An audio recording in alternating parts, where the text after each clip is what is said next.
I wish good things to you who's watching this. I am Alexey, and this is the semifinals and finals of the 2025 Mind Sports Olympiad Grand Prix tournament in Azul, one of the most competitive Azul tournaments online, at least when it comes to real-time tournaments. So the main part of the tournament has already happened with about 80 participants, and you can see the list of participants here, and the top 4 will compete for the ultimate prize in the semifinals and finals.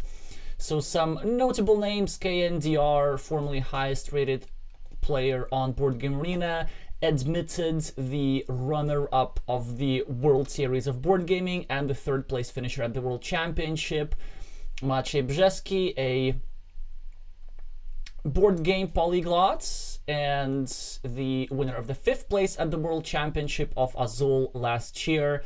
Kevin Wise from the United States had to drop out. So in 4th place, we're going to have the Chilean player with a screen name Spamgas, who is not familiar to me, so some new names. And then, of course, some notable names quite close to the playoffs, but not quite, including the 2023 gold medalist Palmero, Paco Garcia, and Michaelis, who's 2023 gold medalist in the in-person Mind Sports Olympiad event, as well as some other notable names. Just gonna scroll through real quick before we actually start covering the semi-final games. So the pairings you can see on the board, and one of the games has already started, and it also happens to be by far the most interested of the 2 pairing, as we have Admitted and Bitva paired up against each other. First round has just finished, looks like a balanced position.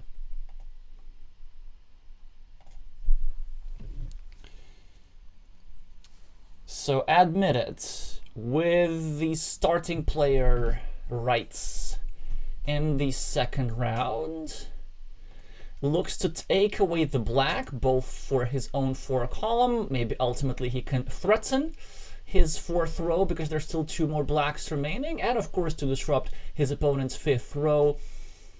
Mache decides to take the 1st player tile, whilst also placing it in the highest scoring spot on the board. Overall, looks like a really good run out for Alan here. He has these 2 gold for row 2, which are completely uncontested. He has this 1 gold for row 1, which is completely uncontested, so he's probably not in a rush to fill those, but he needs to make sure that all these little bits, all these yellow bits, do not come to the center, because then, well, first of all, he would not be able to fill in his 1st and 2nd row most efficiently, and second, Bitva can potentially steal 3 golds over here. I know that ideally, of course, Mache wants 3 blues over here, but there's some other configurations possible, like 2 reds, 3 golds, 4 blues, something crazy like this. And Alan goes for a forcing move, which is very interesting. So he is thinking of placing it in row 4, which will probably force Mache to place this in row 5. This will group 3 blues together, which I'm not sure benefits Alan. Let's see if the Polish player bites. Hi Maris, hi Glavir, hi Luis, hi Vietle. So let's see, what are the options here? I kind of really like the 1 black. It, first of all, puts the 3 blues in the center, which he needs. It also threatens to group these 3, and now I wonder what Alan had planned. Maybe he's looking to play defense and just play 3 blues in row 5. No, he wants to... I see what he's doing. He wants to disrupt his opponent on the floor line. So it looks like we're headed to a round with many, many negative points. And I think I see what the idea is. So now if Bitva here takes 4 blues, then Alan is not going to take 2 golds for row 2. He's actually going to sacrifice some efficiency. He's going to take 3 reds for row 2, simply to make sure that Bitva does not fill his row 2 himself. But I wonder, does it make sense for us, from Macheski's perspective, to ever sacrifice row 2 here? I don't think it does. So probably I'm looking at 3 reds here. But then what happens? Yeah, but then Alan takes 1 gold, and then we're in a sad position. Well, actually, I'm not sure if this position is that sad. Because let's say... Yeah, you see the issue is, if we just take anything from the center, this 1 gold for Alan is super, super strong. First of all, because it is incredibly efficient, it is high scoring, and it also gives him 2 options to complete row 2, and 2 the most productive options, so the 2 golds and the 2 whites. So I'm struggling to find a good move here for the Polish player. Can we possibly take something from this plate and then maybe threaten the completion of row 2 with 2 whites? Actually, you know what? Hear me out. Is it crazy if we just take 1 red and throw it in the discard pile? Then we're threatening row 2 with 2 okay things. With the 2, we can place 2 whites, or we can place the other 3 reds. And we're threatening row 3 with 3 things, with also 2 things. We're threatening 3 golds here. And we're also threatening, well, I guess 5 blues is less than ideal, but it is what it is. Yeah, we of course will be losing floor line points, but so will our opponents. It's actually an extremely annoying move to deal with. I think it's the best that I can see for the Polish players, counterintuitive as it is. Because regardless of what we take from the center, like this 1 gold is just too good for Alan here. 7 seconds, 6 seconds, 5 seconds, he has to make a move. He makes a similar move, but yeah, he has to move, or he's going to lose on time. Yeah, he just takes from the center. Also important to observe the rules. Players get around 45 seconds per turn, if I'm not mistaken, or maybe a bit less. But their time bank is capped at 3 minutes. So every time you make a move, you get a little bit extra thinking time. But you can't go below 0, because if you go below 0, you lose the game automatically. And in time trouble, Bitva takes from the center, and, well, it seems to me that 1 gold is just... Okay, he does not go for it. He wants to take 2 gold himself. But where does he place it? Is he going for row 1? No, he's going for row 2. But then... Okay, this one I don't get. Why we take the blue? We take the gold, of course. We can't give this to Alan.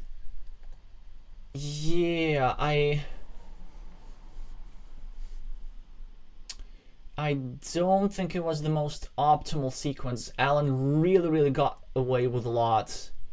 And look at this, and now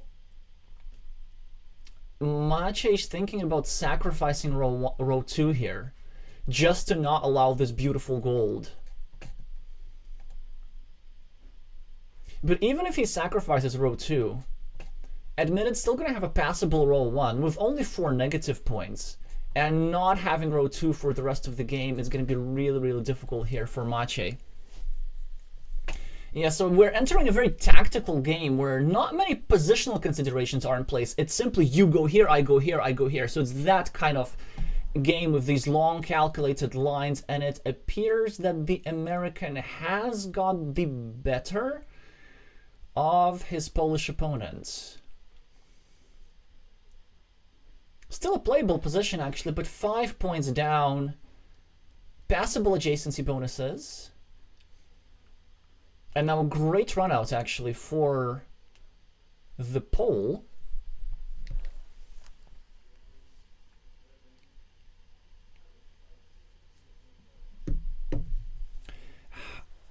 Hi, Blundermoth. 450 ELO opinions are very much appreciated. Actually, I should say this a bit more often, because in my Carcassonne streams especially, I notice that many viewers are watching, but many newer viewers are kind of shy to comment. But don't be shy. The more blunders you suggest, the more fun the stream. Or, you know, or maybe don't doubt yourself. You can suggest good moves. Yeah, I think it was a time trouble issue for Bitva. Still, he found a slightly imprecise solution, but one that was actually quite passable, let's say. It's playable, it's playable.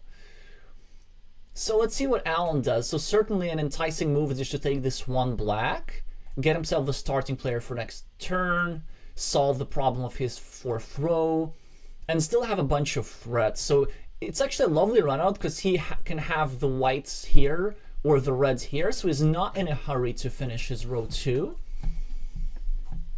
But then also for row 2, Bitva has plenty of options.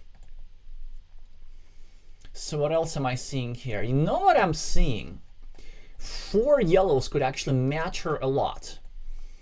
Because Alan really doesn't have a good place to put them. He has multiple options available for row 3.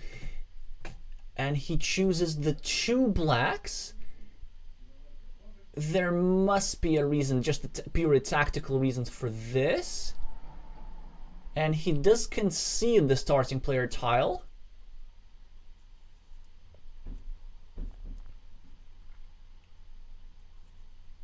But these 4 golds could actually make a difference because they go so nicely to Mache's row 4 for 3 points. And there's really not a good place for Alan.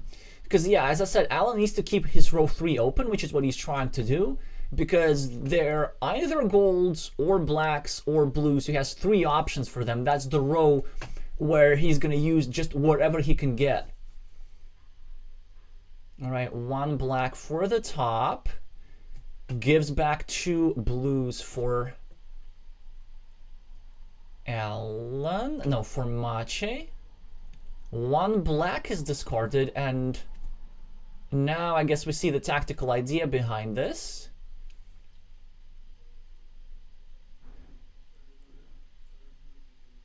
Well, actually, it's interesting. What are you going to do here if you're Mache? He decides that finishing row 5 is important. But then this is actually great for Alan because he has, yeah, he can take the golds for -1 point, but it is better than losing 3 from here. And surprisingly, nobody's going to go here in the heavy negatives.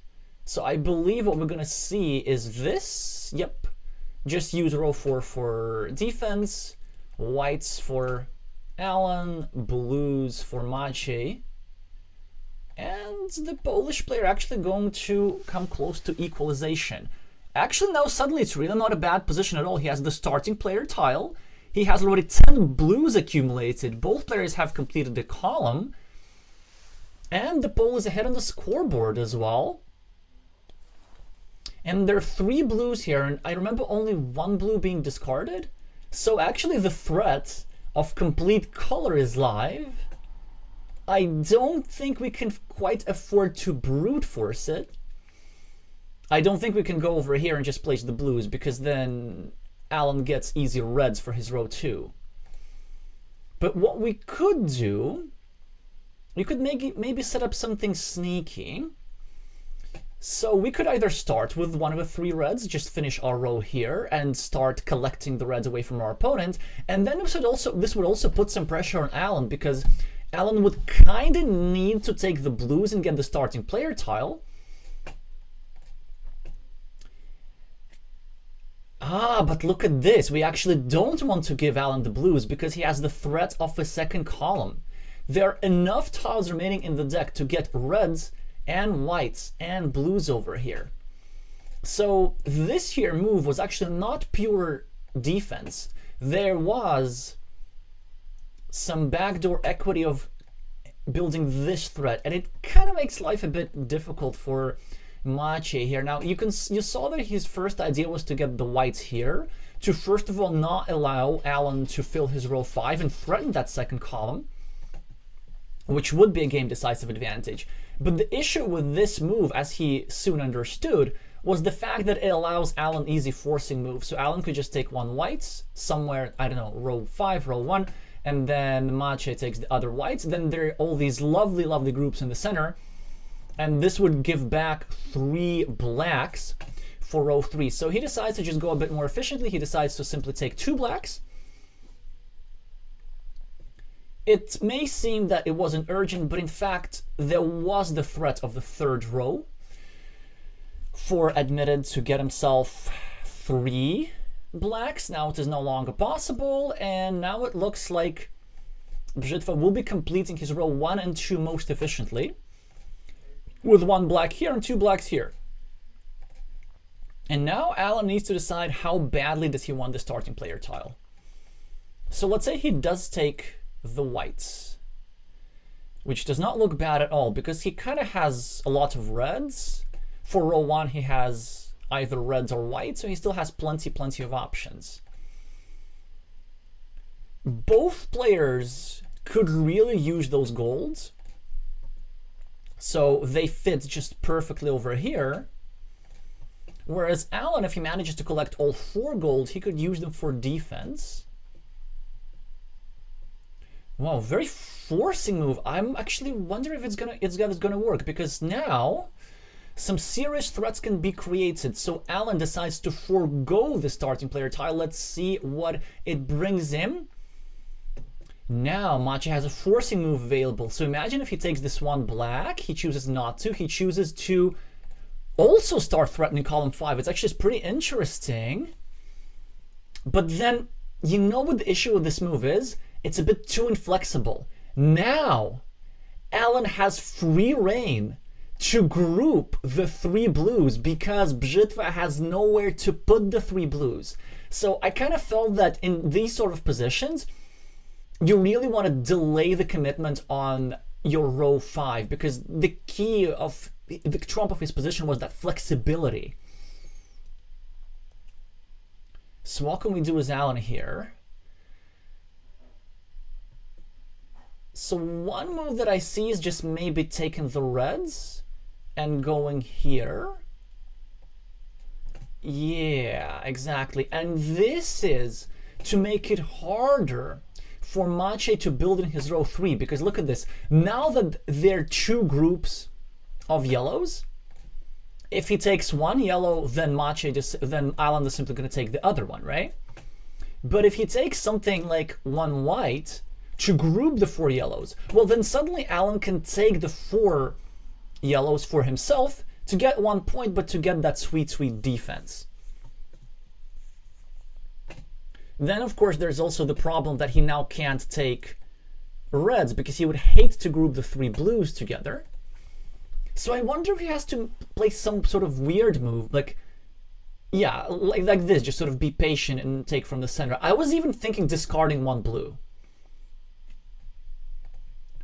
just to not allow the group of 3.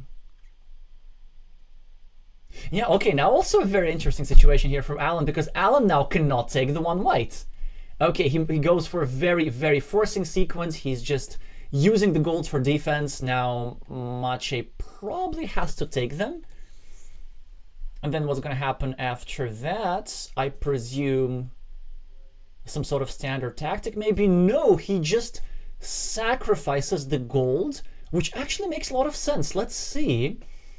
So he did discard the 1 blue, so he is going to make sure that Alan does not get his row 3 too easily. He gets his 1 white. He did not want to go for 2 reds, interestingly. But it does seem that there's a lot of value in trying to clean up that row. And I wonder if Alan can just simply use these tiles.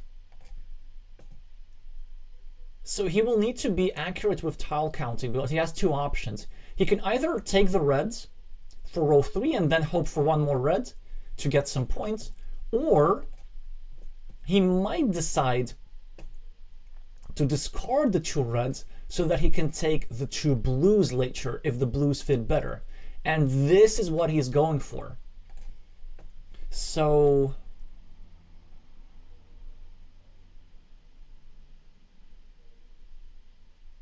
let me think about this. So Alan's gonna need whites here, blacks here, blues here, and then let's say anything here. Well, let's see if this was justified. So Mache 2 points behind, but with a starting player tile and a fantastic draw. Just a fantastic, fabulous draw. Is it though? No, I think it is. Yeah, so he's gonna get his easy objectives. He's gonna get the most efficient way to end the game. Alan probably has to take the 2 whites to finish his own game. And Alan's now gonna have a lot of issues because of these golds. So look at this. It was actually really neat of Mache to sacrifice these golds to just allow Alan to get himself this 1 point, because it will ensure that now he has nowhere to put these golds.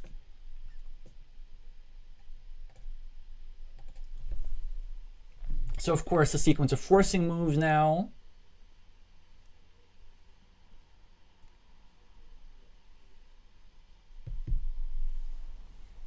Hi Mingo, hi Glovier.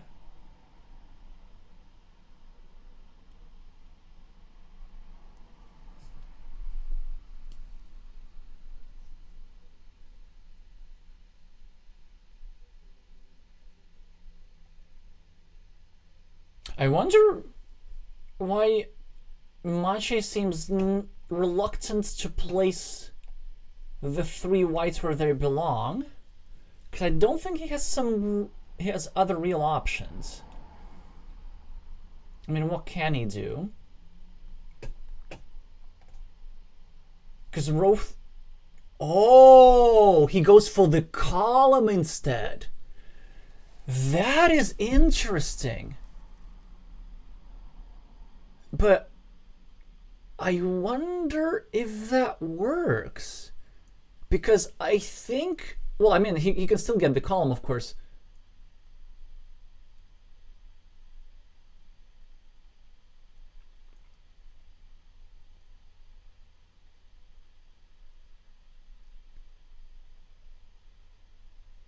Yeah, I guess the point is that if Alan takes the 5 golds himself, he'll just sacrifice too many points on the floor line, but maybe he's got to do it.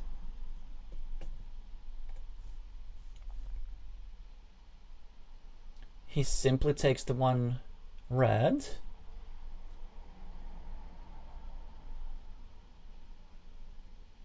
Interesting prioritization here.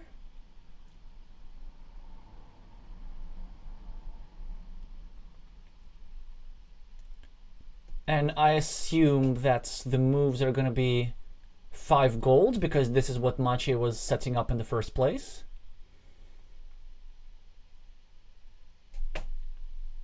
Oh, whoops. I think I've got the players on the screen wrong. No. I didn't. All good, all good, all good. Just panicked there for a second. Yeah, so the second column is completed. Some extra discards for Mache, but I don't think it's quite going to matter. It's going to be incredibly close, actually, just by a couple of points. The Polish player will prevail. Probably had multiple ways to win there, so very, very interesting and back and forth game. I kind of felt that Alan has a really good position the first 2 rounds, but then his row 4 and 5 got so clogged that it's just resulted in many, many negatives, or at least the threat of many negatives, and ultimately a 3-point difference to the Pole, who will be advancing to the finals. So commiserations to Alan and all our American fans.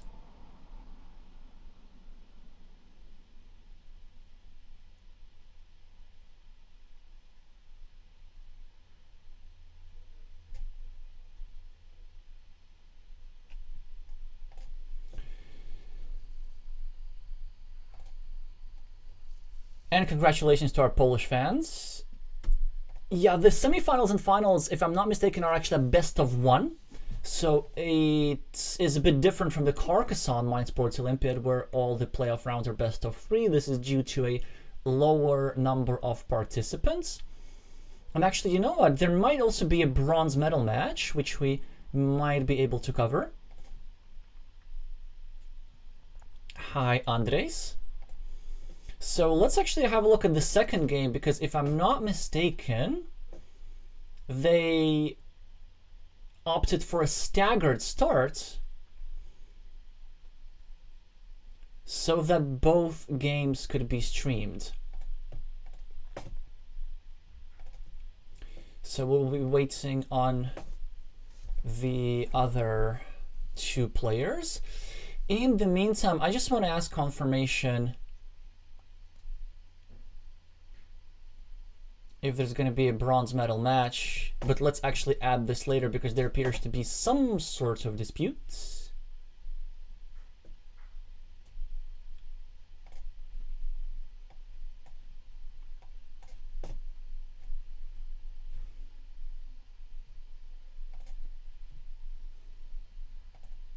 Well, it's not really a dispute, it's just the clarification of the rules. I'm just following the championship Discord server here. And the issue that is being discussed is losses on time.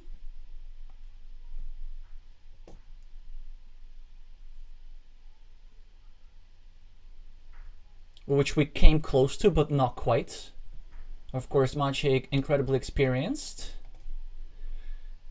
I don't think they will flag because they're also a chess master in addition to many, many other things. So they have a wealth of experience of not losing on time. But yeah, this is all being clarified. Also, situations, what's going to happen in case of a draw are being clarified, and I'll update you shortly. In the meantime, let's check if the second semifinals has started.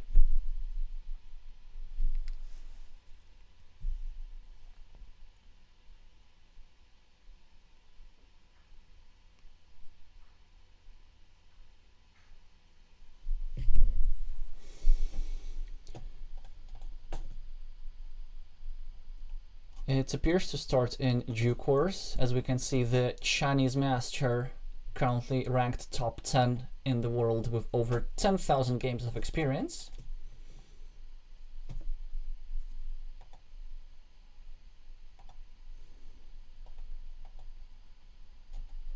Will be playing against Gaspar from Chile. I think the first time we've had a semi-finalist from South America.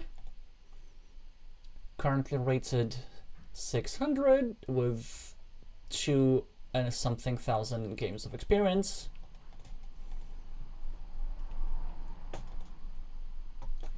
Let's see if they can put up a fight. Both players are apparently waiting for each other, as it has been made clear in the Discord discussion.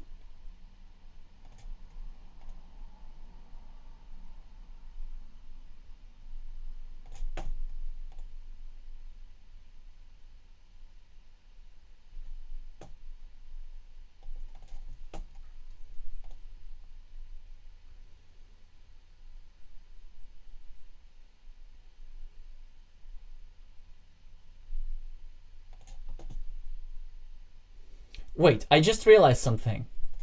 145 turn-based games. How is that possible? Because this is all at the same time. Let's actually have a look at what's going on here. Hearts, hearts, tissue, love letter, whist. So apparently Kndr plays just everything. And all these games... Oh, Carcassonne, look at this.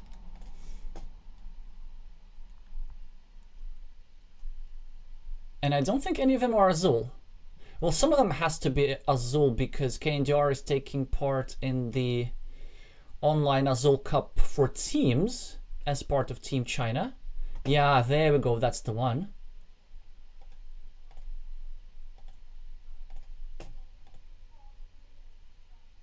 Okay, I know I'm getting distracted here. Anyway.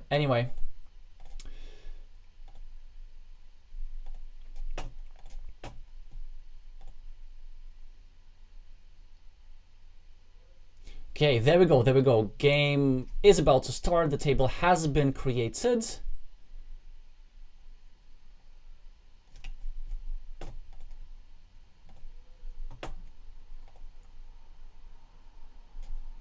In the meantime, some rules.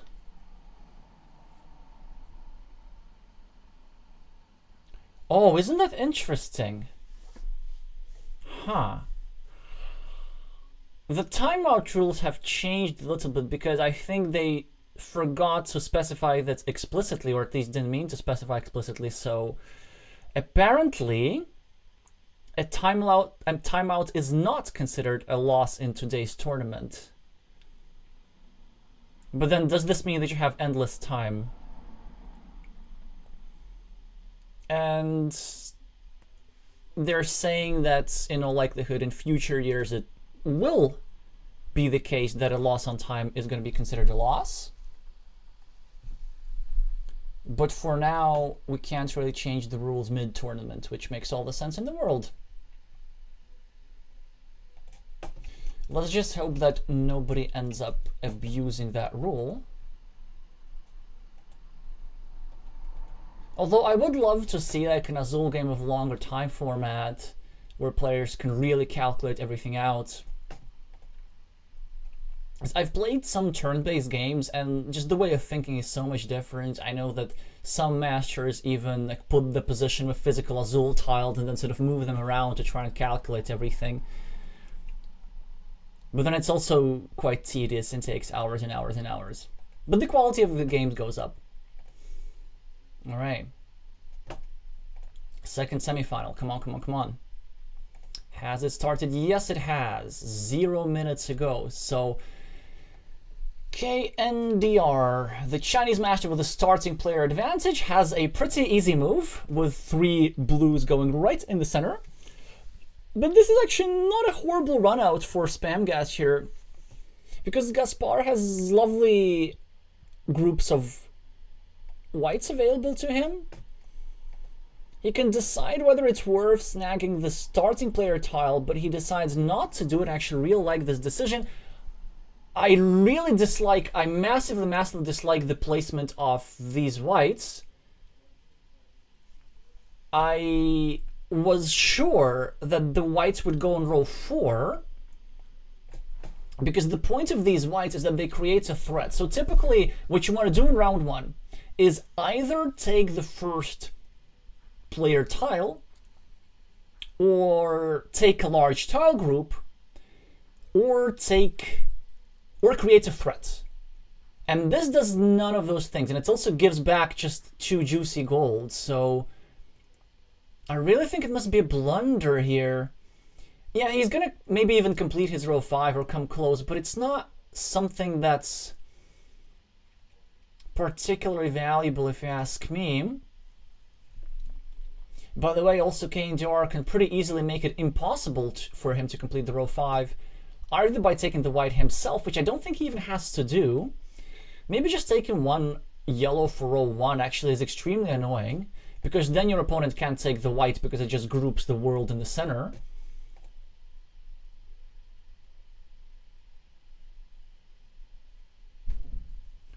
So far, Kndr with 2nd and 3rd row completed, and Gaspar with neither of those things. He's probably going to get a group of 2 reds here, and maybe that's why he's going for this column.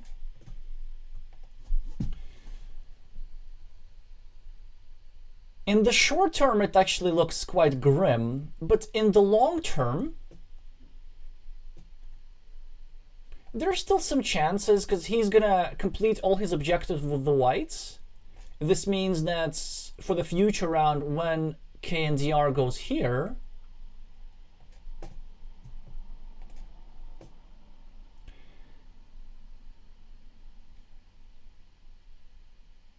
yeah, about that, I can't say I fully understand that move. Well, actually, I can see maybe the idea. Maybe again his idea. Nope, I don't. Okay, somebody gotta help me out, because this discard here must have to do with the concrete calculation. So it's just he really doesn't want to give them to his opponent. Yep, now this makes way more sense. Because he's freeing up his row 1 for better tile, he calculated that he's going to have this here. And just look at this wonderful position. 10 productively placed tiles, evenly distributed rows 4 and 5. Everything's in the right places. And the starting player tile, it's just quite the advantage for the Chinese player. What is this run out? Oh boy. So 2 juicy tile groups. Of course, the 4 reds go for row 5.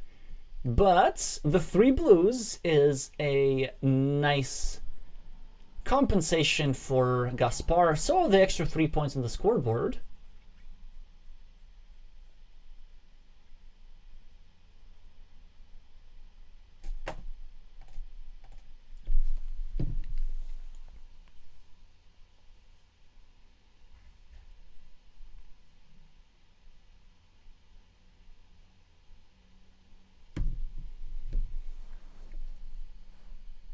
Yeah, so this is a nice move here from Spamgas, even though it could be tempting to place in row 3, which was, I was initially thinking about this, but actually placing them in row 4 is very nice because it suits his column and creates a threat of completing row 4, and it's quite difficult to prevent because this extra one blue Kndr didn't really need anywhere.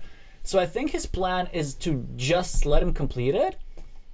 Now probably going to go here with the 2 whites, although I don't want to really try and predict any more moves here. See what else he could do. Well, whites are pretty much the only thing that he can put here, but he has a bunch of those available, so he delays this. He now takes 1 gold first, and this is with the purpose of disrupting row 3 for Gaspar.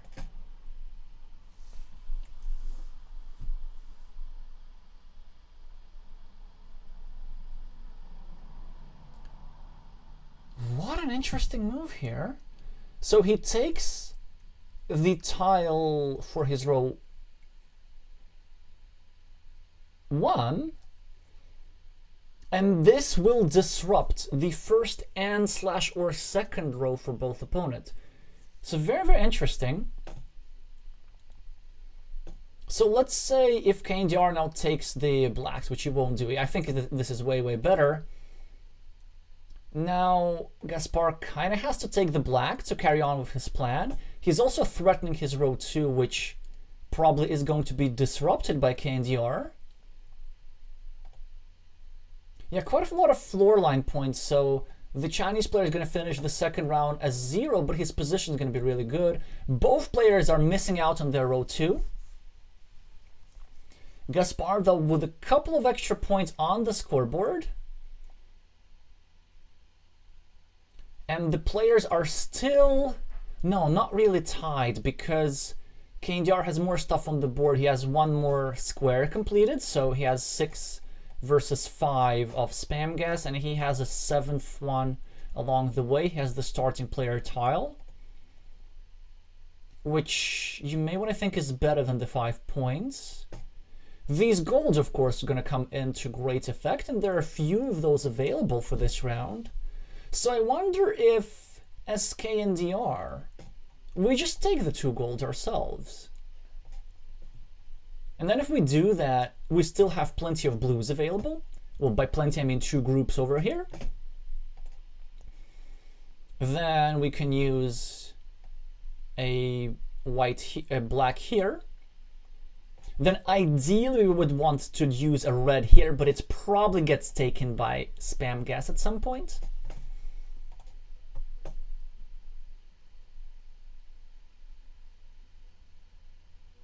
The whites seem not to be particularly useful to anyone in this round. Yeah, and look at this. It's a very, very interesting move here. So he takes the tile that gives him the most points at 6 points. And he delays the completion of row 2 because he can do this later, because there are multiple groups of this available. So it's actually counterintuitive, but it makes a lot of sense, because normally, of course, you want to go for large tile groups, but before that, you want to go for the tile groups that both you and your opponent need. And the red tile is the best for Kndr's row 1. I think it's quite easy to spot for even somebody who learned the rules of Azul like yesterday. But it's also best for Spamgas' row 1. Now, well, it's not a surprising move, but I was maybe figuring that he would even delay the blues. Maybe he doesn't like the chances of these blues being used by Spamgas for row 3. And given the fact that Gaspar is going to have the starting player tile, he can still delay the gold if he so chooses. This one blue is actually quite useful, because this means that the Chilean player is not going to lose his row 1. What? I don't get this. I don't get this. No, okay, I get this, but doesn't it make it so... So he's going for his row 3, of course.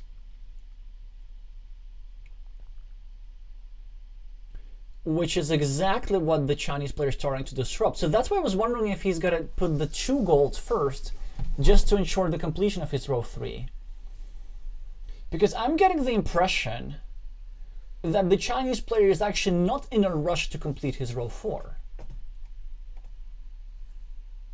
Now, in theory, Gaspar could do something like this. Okay, that's interesting.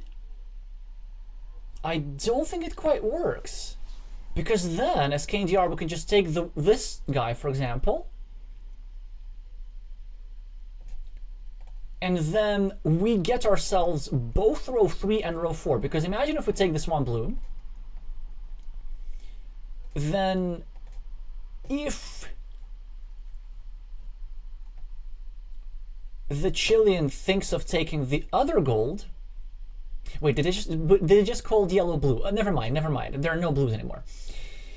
I do this in Carcassonne and do this in Azul as well, where there are even more colors. Anyway, so then let's say this other gold goes here.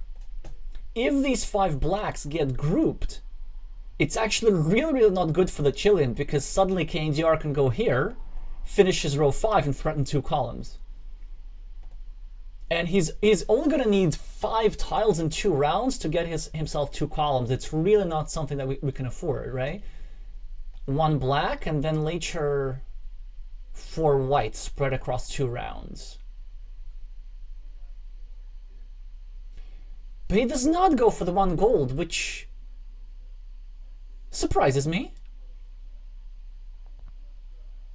It makes sure that Spamgas gets some compensation. He's not going to get himself row 3, but he's going to get himself row 4,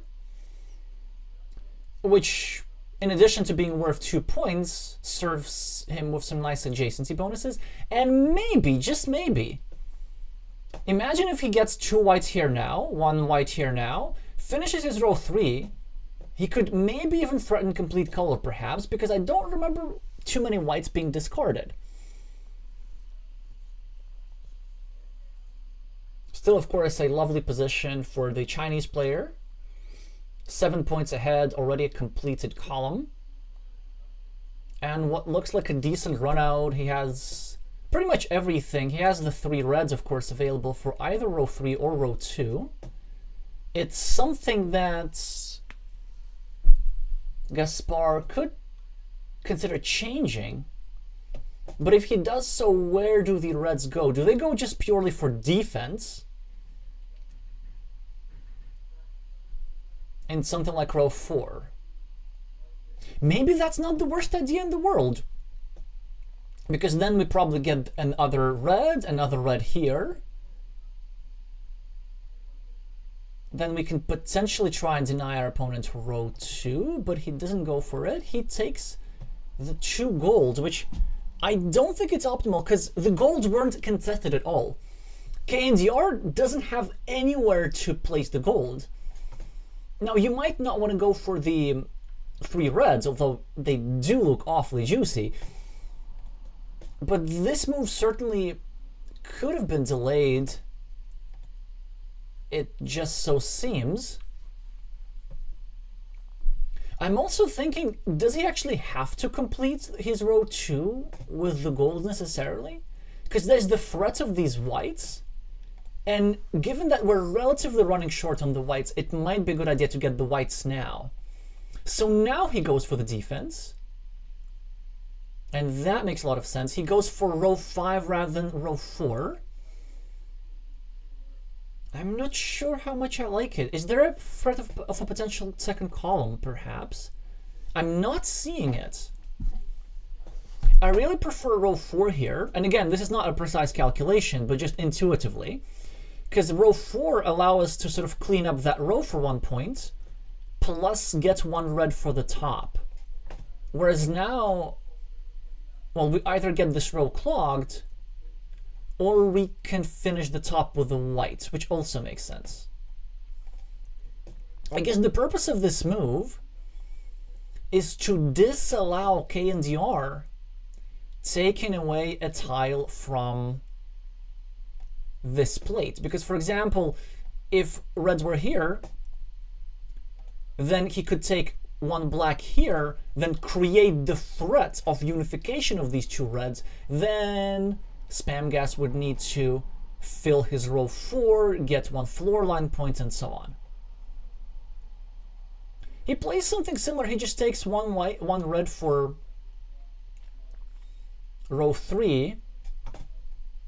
And again, if only the reds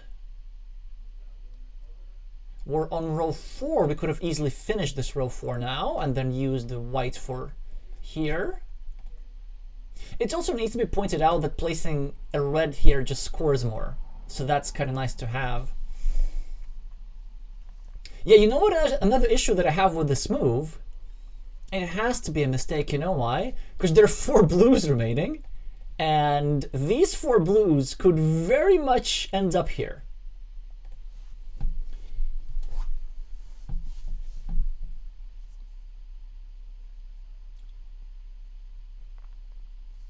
Of course, they could also end up here on Kndr's row 4. But on row 4, they only give him 2 points, whereas here, it's 6 points in the discard pile. Yeah, the more I think about it, this had to be row 4. And just like in my experience, a general rule of thumb, I also made a video about this. Like, most of the time, row 4 is your main row for defense. Like, this is where you take away tile that your opponent needs, because you can just unclog it a little bit easier. So you get yourself that 1 point, but then you've cleaned up your 4th row and you can use it for defense again.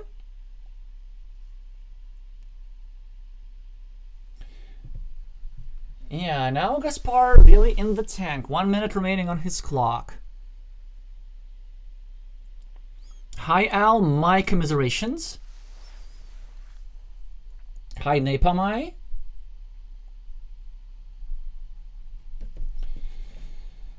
Well, and he chooses to take the 1 gold. Again, I'm not sure exactly where the rush was. With 3 golds available. Maybe he's calculating some sort of sequence, but I don't think there's really much calculation available. Now, how would I say this?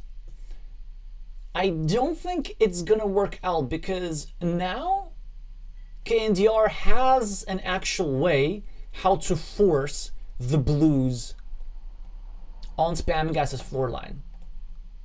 The move that we can make is simply take this 1 red. And then, regardless of what Spamgas does, we can make him hurt on the floor line. If that is our goal, of course. It also needs to be pointed out that since both players sacrificed their row 2 already early on, row 2 is actually a low priority row, which is also why I take issue with just going for this row so early.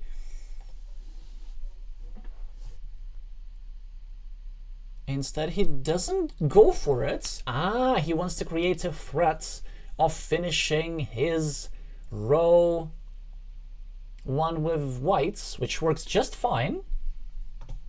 And then the idea is, let's say if he takes this one black, then we're kind of maybe forced to take the whites for our top row. Then he can take one reds, and then ultimately he ends up with blues on the floor. 45 seconds for the Chinese master. And I think at this point it's just pure calculation. You go here, I go here.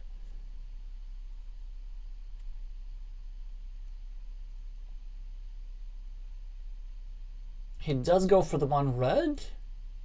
That was my idea. That was my initial idea.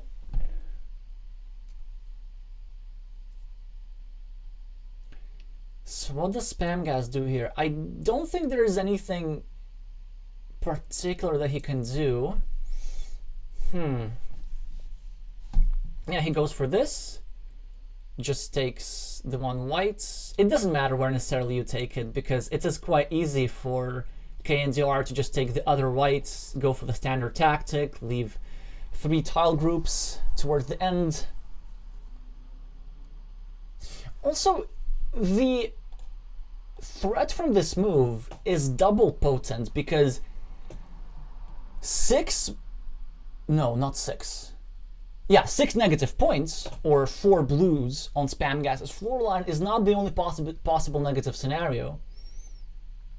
There's also a run out where Spamgas gets himself 2 golds at the bottom.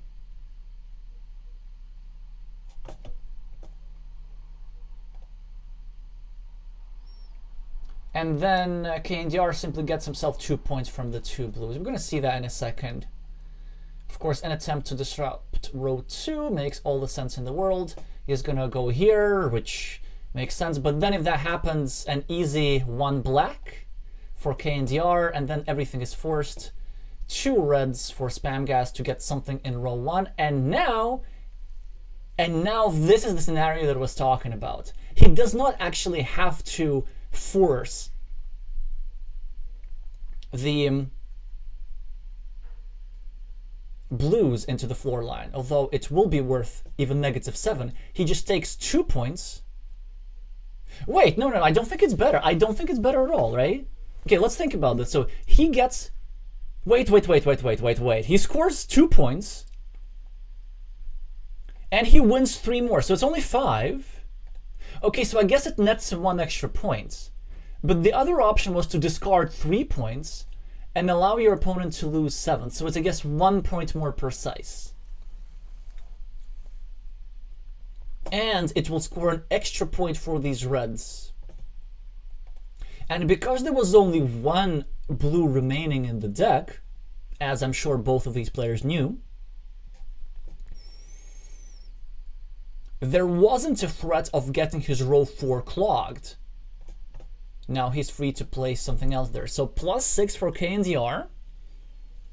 Probably looking to finish the game in this round. And actually quite a neat run out as well. He gets himself his row 3.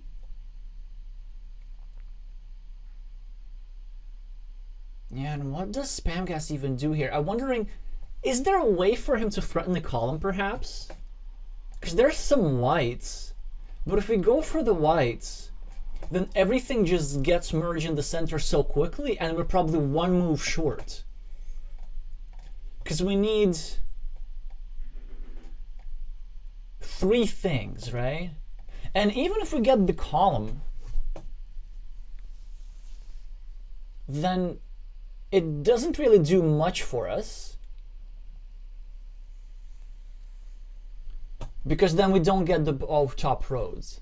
So I think the best shot from the Chilean player's perspective is just to try and force the game into the sixth round if you can. So he accomplished some of that. But probably what I was looking for is some sort of move which aims to group together more whites. Because if you group more whites in the center, maybe you can suddenly snag them for row 3. And then take the game into the sixth round, not allowing whites for Kndr. Now, of course, the Chinese player is going to see through that and ultimately just take one white. But you still at least gotta give your opponent some rope and try and force a mistake.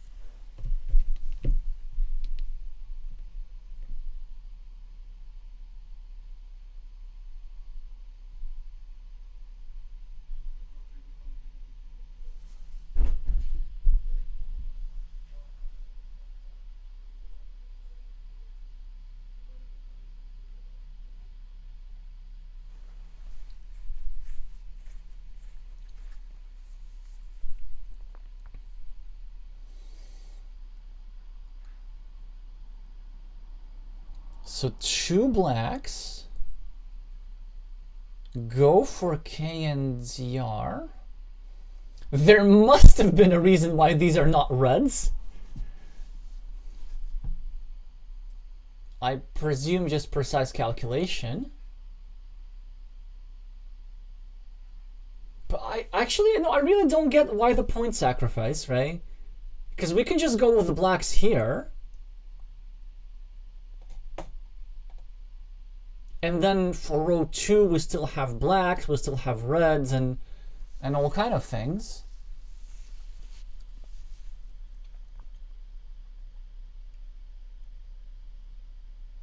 Yeah, Gaspar's problem here is that I don't think he can afford to finish the game. Well, maybe now he can. Is there a way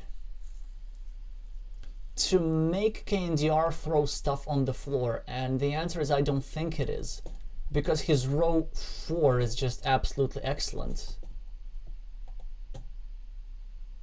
The only type of tile which can hurt him is a blue, of which there's only 1 remaining.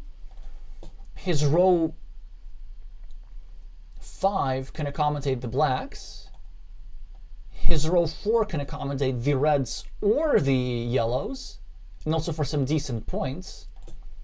Then he's going to have some nice synergy over here, scoring 7 here, then 2 here, then 7 here, and then 6 here. This is probably what he's going for.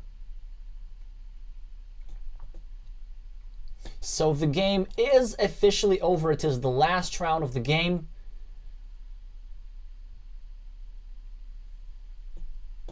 Spamgas is going to score efficiently for his top 2 rows. He's probably going to get his bottom row as well, maybe a little bit of that. But the golds are a big problem. Either they're going to end up over here for 6 points for Kndr, or over here on the Chilean floor. K forces the issue, but thinks better of it. I also wonder, like, what do you think about the tournament settings in competitive Azul Online that you're allowed to take a tile group and put it back? So this is obviously not allowed in in-person play, but it is allowed online.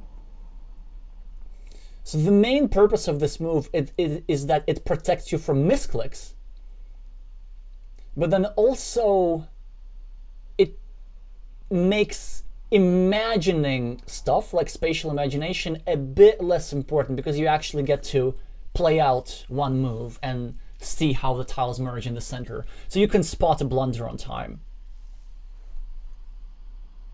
Although I believe there were multiple ways available for Kndr to win this game.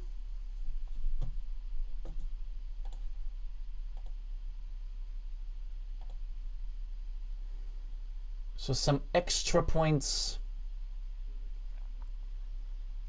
go to Spamgas. He will end up with not many tiles on the floor. Actually, the same number as Kndr, But that synergy over here is just way too much. It's just way too much. Just look at that. Not even a gigantic point difference. 8 points. And we have our second finalist. So we're going to have Kndr against Macheski. So let me just update the scoreboard, and congratulations to all Chinese fans, commiserations to our Chilean fans. Now I'm gonna find out real quick if there's gonna be a bronze medal match or not. But yeah, with this really rough start, of course, quite a fortunate draw in round 1 that Kndr got himself these 3 blues. But I felt it was quite a difficult find how to equalize this, and I think these whites were the main mistake that just made the entire game difficult for Spamgas. At least the move that I saw was here on row 4, and then at the very least you create a threat, because this move was kind of just trying to brute force that column, and it was a little bit too slow. Because in round 1 you want to be a bit more flexible, you want to be a bit more forcing, and Kndr just ended up getting what he wants and then parrying threats from his opponent. Let me just check the statistics a little bit. So, yeah, how interesting. So he has more points with placed tiles, also much more on the floor. But the thing is, most of his lost floor line points were in the first 2 rounds. And so he actually lost way less than 20, because you can't go below 0. And at some point, I think he lost like 10 negative points, which would put him at -4 or something. But of course, you can't go to -4. Yeah, so that's part of it. Anyway, let's see what our next tournament developments are. So first of all, some rule clarifications.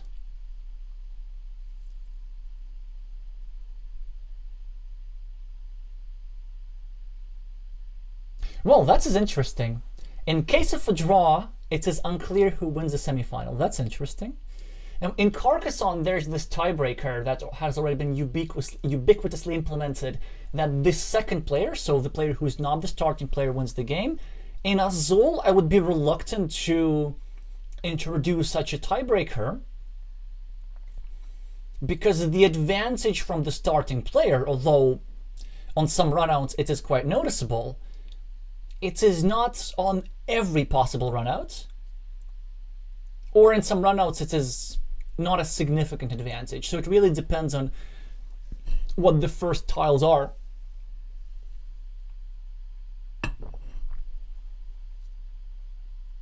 Ah, it's actually quite interesting. So if a match ends in a draw, then we go back to the Swiss stage, to the preliminary stages, and we look at the results then. And because Kndr won 7 games out of 7 in the preliminary rounds, in case of a tie between him and Bitva in the finals, Kndr is going to be the gold medalist. This tiebreaker actually makes sense.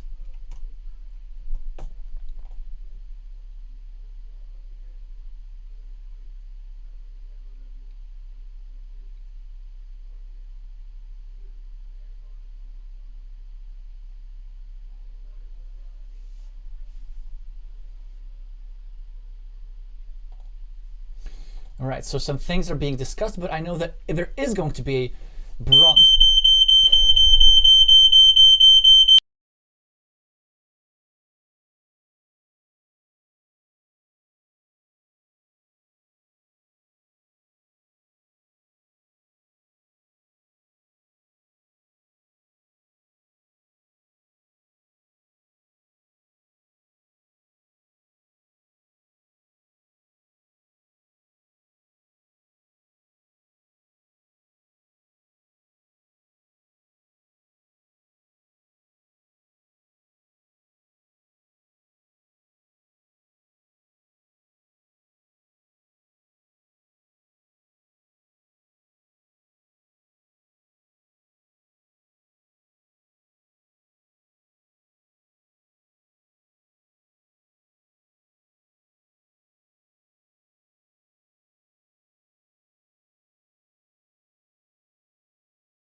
Now we're back with the sound.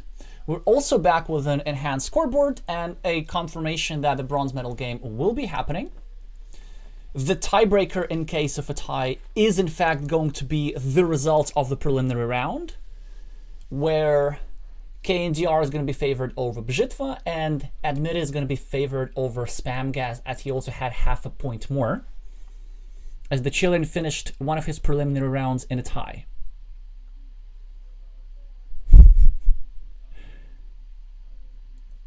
Now, all is good, Vietle. Nothing is on fire.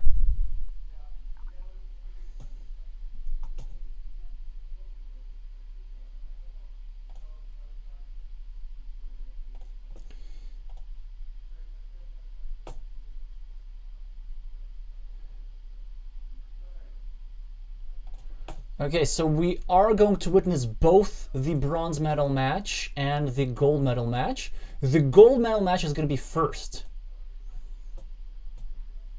So let's just go to Kndr's page and see if the game has started. It will soon start. In the meantime, look at this. At the start of the stream, he had 145 turn-based games.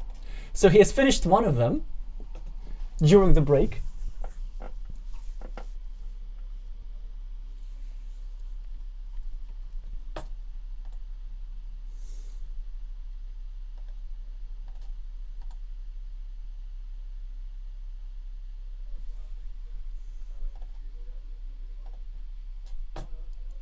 This is also something else, by the way. Just indicative of total number of games played at a high level.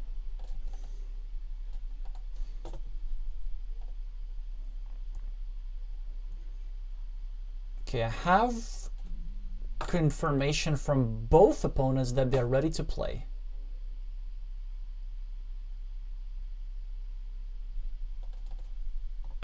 So we should expect this shortly.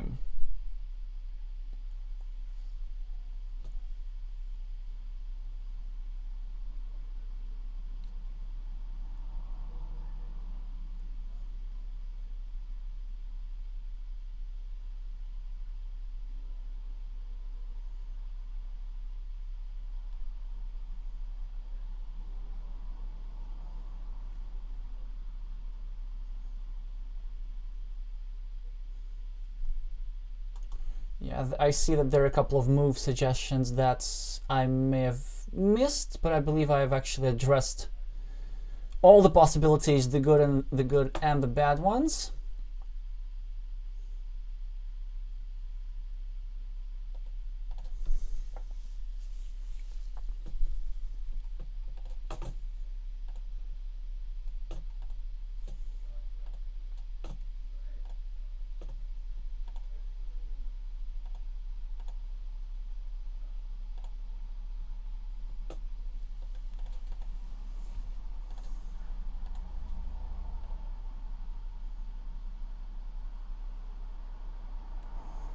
I guess both players are waiting for each other to create a table.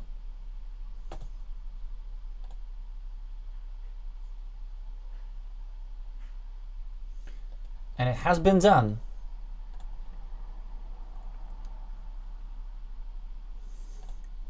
And it's about to start. It has started. Let's go. Estimated duration is way off.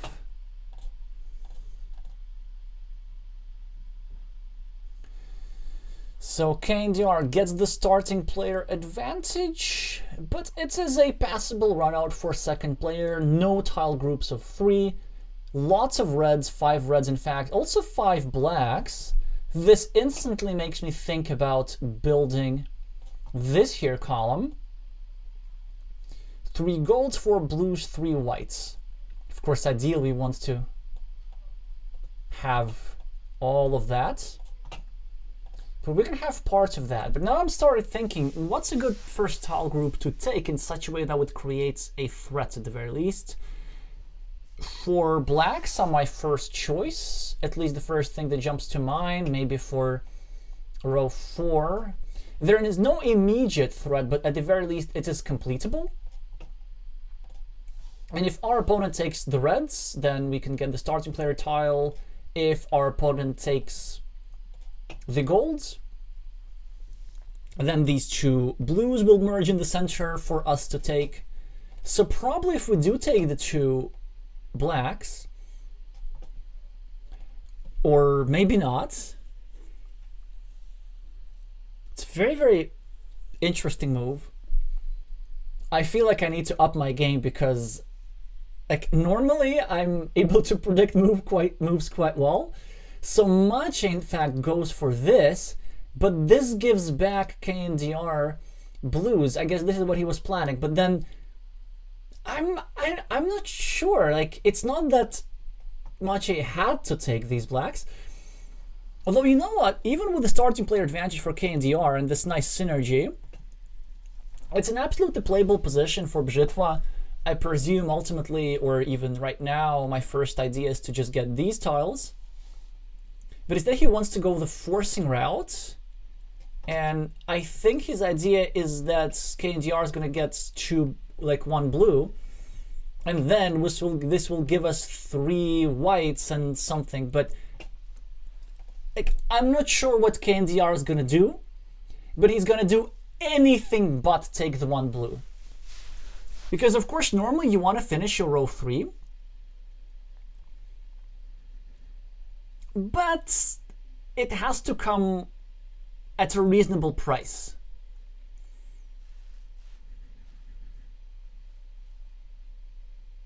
Actually, you know what? Maybe it's even not that bad to take.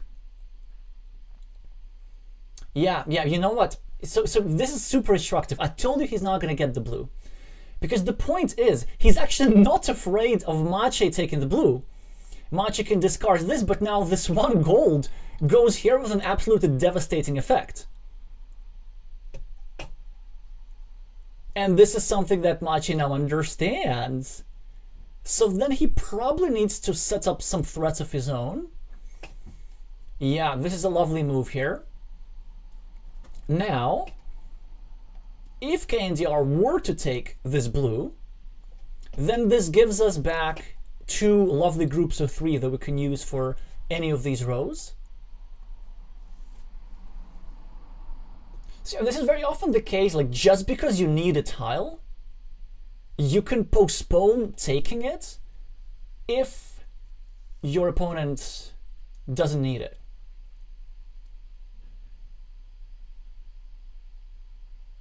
But then as a result, he's not going to complete his row 3. But it's a completely passable setup.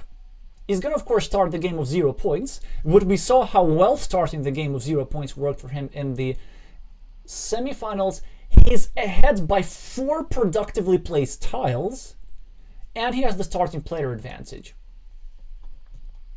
So both players are equal in row 4, but he's ahead on rows 5 and rows this. So it's definitely an advantage for Kndr. Still playable position for Mache, because there were some runouts, such as this one, by the way, which are a bit clunky and could lead to him not completing one of his rows. But it looks like he has just enough of everything that he needs. He has 2 groups of whites.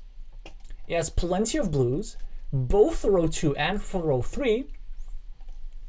He could, of course, end up with a lot of golds on the floor, but it's not a problem. He's just going to start another round with 0 points, but he's going to have so much stuff on the board, possibly even a completed column if Mache is not careful.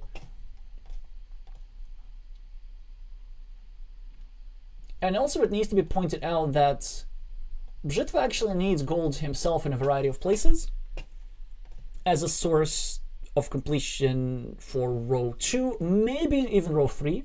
Although ideally you want to be taking away blues from your opponents, and this is something that Kndr recognizes, and he's the first to take away blues, to not allow Bitva finish his row 3 with blues. He is going to finish his row 3 with yellows perhaps, but not in the most efficient way. So it's a super tempting move for the Pole to take the gold of the starting player tile. But then the sequence that I see is Kndr taking the 1 gold himself here, And then he's going to finish these rows.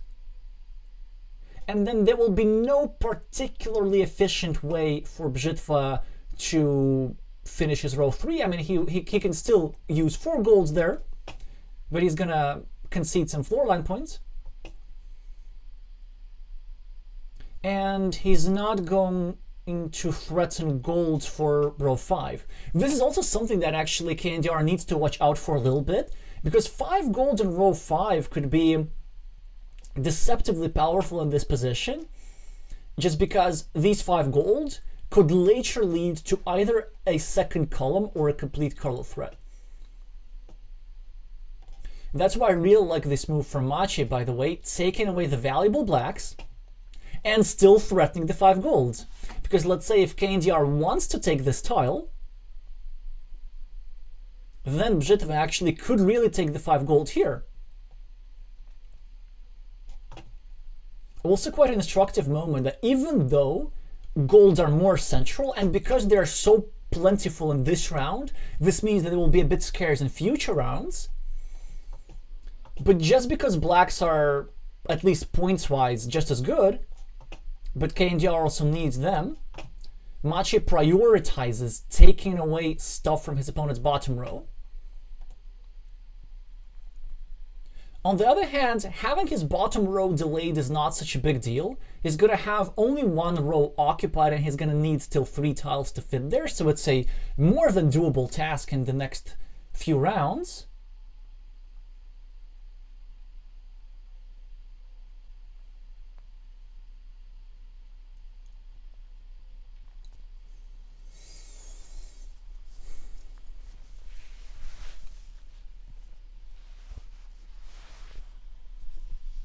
He was thinking about placing this one black, but it doesn't quite work tactically because it groups together the 5 golds, which are deceptively good for Mache. And also it's gonna have the Chinese player with a bit more stuff on the floor line, but he goes for it nevertheless. Now actually I wonder, as Bitva, do we even have to take the 5 golds? Yeah, we can do this, exactly, and we can threaten row 3, and we can force him taking more stuff here. But then it's also not clear, like, do we really want to hurt our opponent on the floor line a little bit more? Or do we want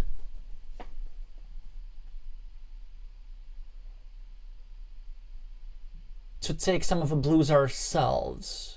Well, actually, I mean, unless we get the 3 blues, then they really don't fit here, and that's why Mache goes for the 1 white, which is quite a strong move. And he's going to get the 5 golds.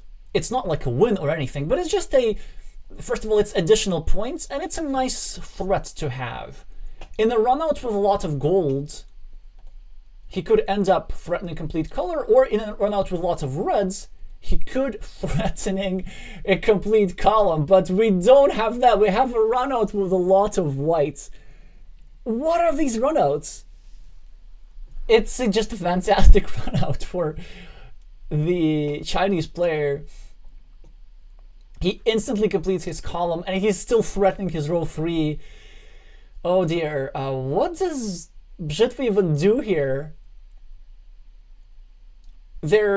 And look at this, in addition to all that, there's just 1 gold, which is simply perfect for Kndr, because it fits right here for 5 points, and Mache can't do anything about this. If there were 2 gold, not even on 1 plate, if there were like 2 gold, I don't know, here and let's say here, then at the very least, Mache could like threaten combining the golds together and threatening his row 2, but it's not gonna be possible.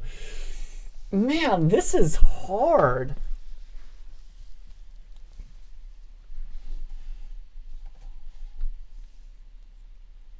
So what do we even do? Okay, some candidate moves. I guess we could go for row 3. I guess we could go for row 5, because really shorten those reds. Like, at some point we need a column in this game. the 2 extra points on the scoreboard ain't gonna cut it. And he goes for efficient building. That makes sense. He sacrifices the starting player tile, recognizing that actually Kndr doesn't have a good way to claim the starting tile, so probably a move that I expect is simply 3 whites. It looks pretty efficient, but I haven't been great at predicting the moves. Yeah, also what this move does, it concedes the starting tile, but if you're gonna concede the starting tile, then the 3rd round is the best to do it. Because if your opponent starts the 4th round, then you will be able to take the starting tile to use in the 5th round. And the 5th round is typically where it's most important to be the starting player. Because most of the time there is some one tile group which is just critical, and you can grab it and win. Also, why I like the move with the 3 whites is the fact that it's threatening to disrupt blues. So unless Bitva takes the 2 blues immediately, I'm not sure, maybe if he like blunders and takes 1 red for his row 1, then suddenly, as Kndr, I'm going to take 1 white for row 1. I can delay the gold, and then group the 4 blues. First of all, threatening the row 4, and second, forcing Mate to drop stuff in the floor line, which of course something that the pole recognizes, or doesn't. Please don't take the red. I don't think it works.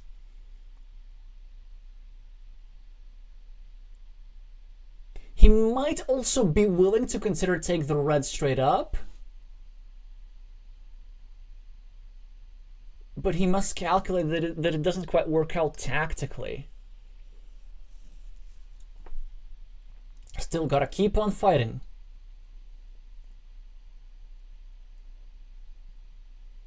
It is quite possible that we're going to reach some sort of run out, which is difficult for Kndr in the next round. However, there's still a few blacks available, so I don't think Kndr will be losing any of his rows soon enough.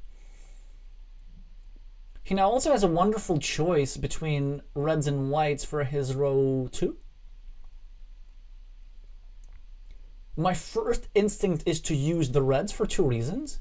So first of all, Mache needs the reds really badly because he needs the column, preferably 2, but he's not going to have the 2 columns. I don't think that's doable anymore.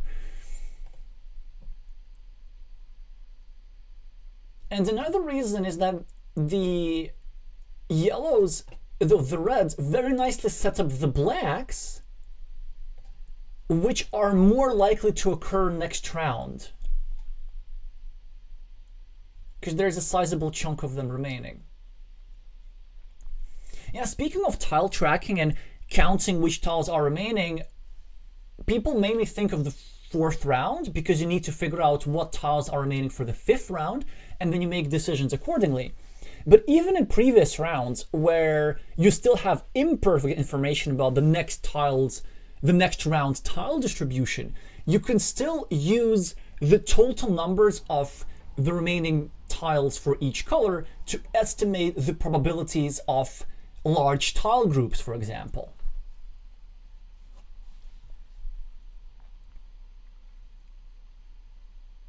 Mache tries to build super efficiently. I presume both players are going to just play their highest scoring moves. Well, certainly this gold looks enticing unless he's thinking this. Yeah, so he's going to sacrifice a couple points.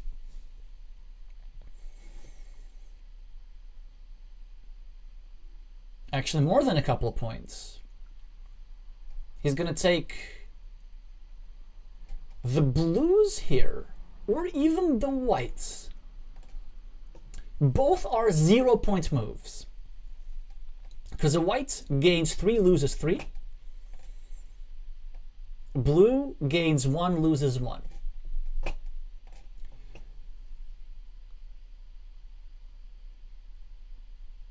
He goes for the whites. I guess he does not want to give a scoring opportunity for Bitva, and also these are quite clunky tiles for Mache, because he really does not need them in row 4. Of course, he has to put them simply to avoid the negative points. But only 4-point lead, and Bitva is the first to go, but really not the best run-out that he was hoping for. He was hoping for a sizable chunk of reds, and 4 is a good number. But the fact that they're disjointed, each on their own plate, is incredibly, incredibly annoying. But he has some forcing moves available to him.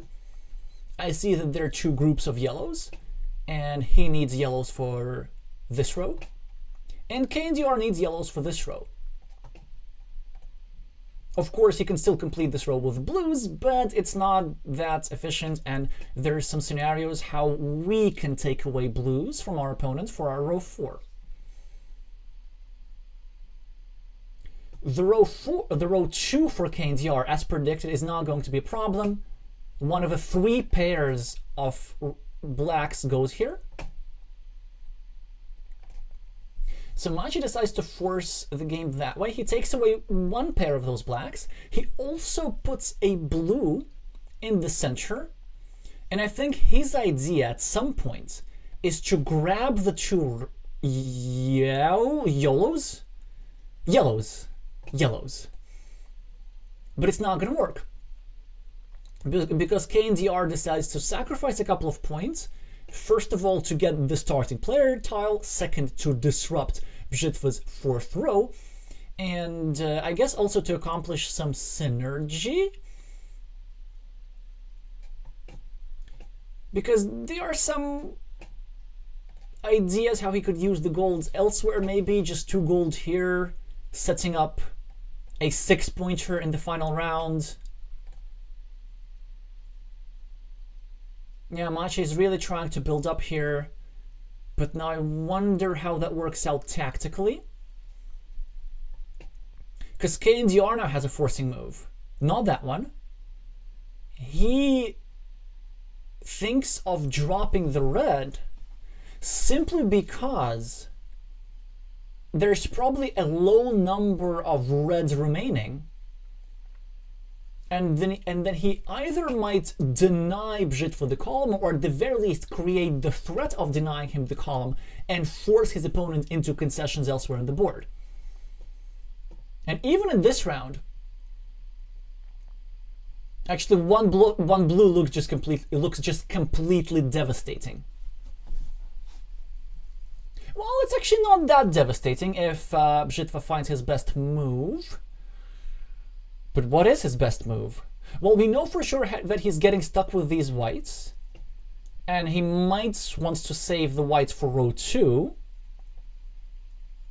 And this is exactly what he does. And there's really no good reason for Kndr to discard the whites, or is there? So let's say if he chooses to discard them, he loses 9 points, which is way too many. Bitva loses 4, so it's a net -5 sequence for him. If he takes the blacks, and he might be just trying to figure out which row he needs the blacks in. Let's say this one, if he wants to dream about a second column. He does not. Presumably that this dream is a bit too big, then he loses fewer points. Actually, he loses 0. Because Bitva scored 4 and lost 4.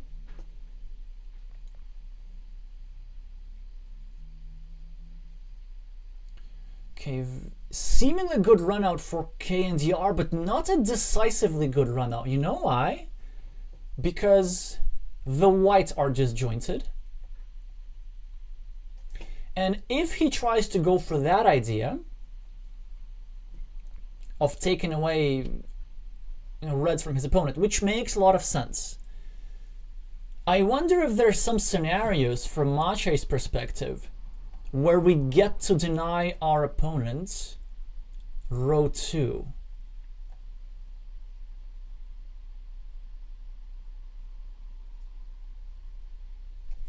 Well, if we try to force the issue with our column, then it at least intuitively seems losing. So let's say we get a red, he gets a red, we get a red, and then just Wait.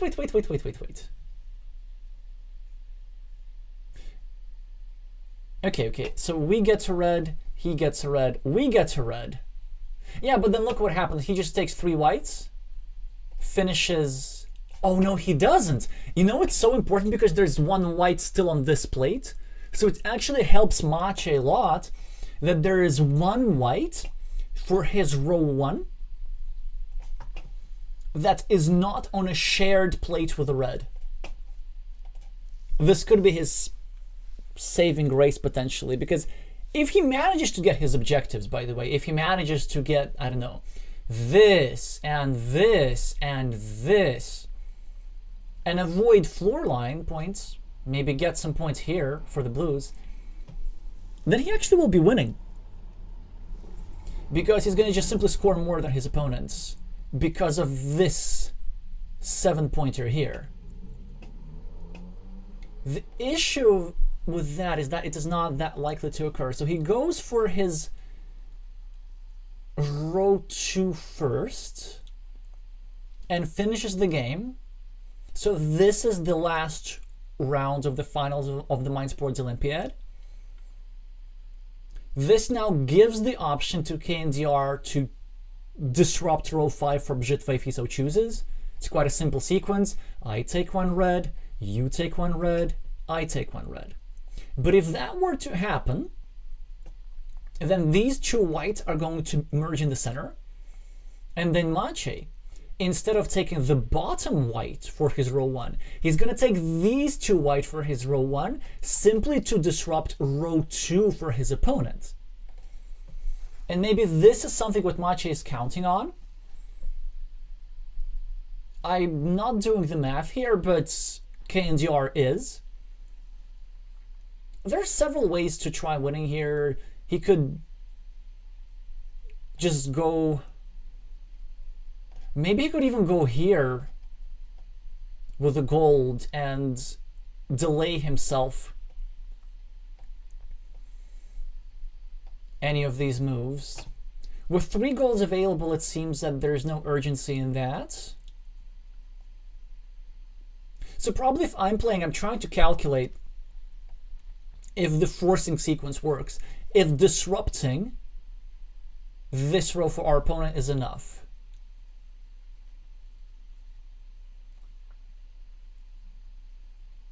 Well, one thing I do know... Wait, 1, 1, 1... 1, 1, 1... Yeah, he takes that. So if that sequence were to happen, then Kndr is going to end up with the last tile group, if I'm not mistaken. Maybe not something that he wants to do. Ideally, he'd love to have plates, plates, plates. So he takes from the plates, Bitva takes from the plates, Kndr takes from the plates, and then Bitva has to take the first tile from the center, also picking up the useless starting player token, because there's no 6th round in this match. So all the starting player token does is scores 1 negative points. He goes for his row 1 in the first instance. And now I guess, yeah, the point of this is just for pure timing. So if Bitva now forces the issue with red, then red goes here, then red goes here, then, wait. Then Kndr takes the 2 whites, then Mache takes the 1 white. Oh, but then Kndr just takes the 2 blacks, and the blacks can still score for him. Yeah, because I don't think Mache just wins if he doesn't get his column. So I think what he's going to need to do is to somehow try and engineer a sequence where he gets to take those 2 whites.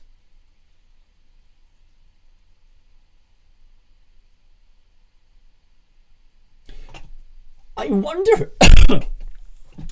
I wonder if this is what Macheski is planning. So let's say if Kndr takes the one red, which is sort of the obvious forcing sequence that you want to think about, maybe Macheski can actually delay the other red. Maybe he can go here with the white and then disrupt the second row for his opponent. He takes the blues first, which is maybe not necessarily the first thing that I'm thinking. Then I wonder, like, as Macheski, do you just take the white here? Or do you take the red? He goes for the red.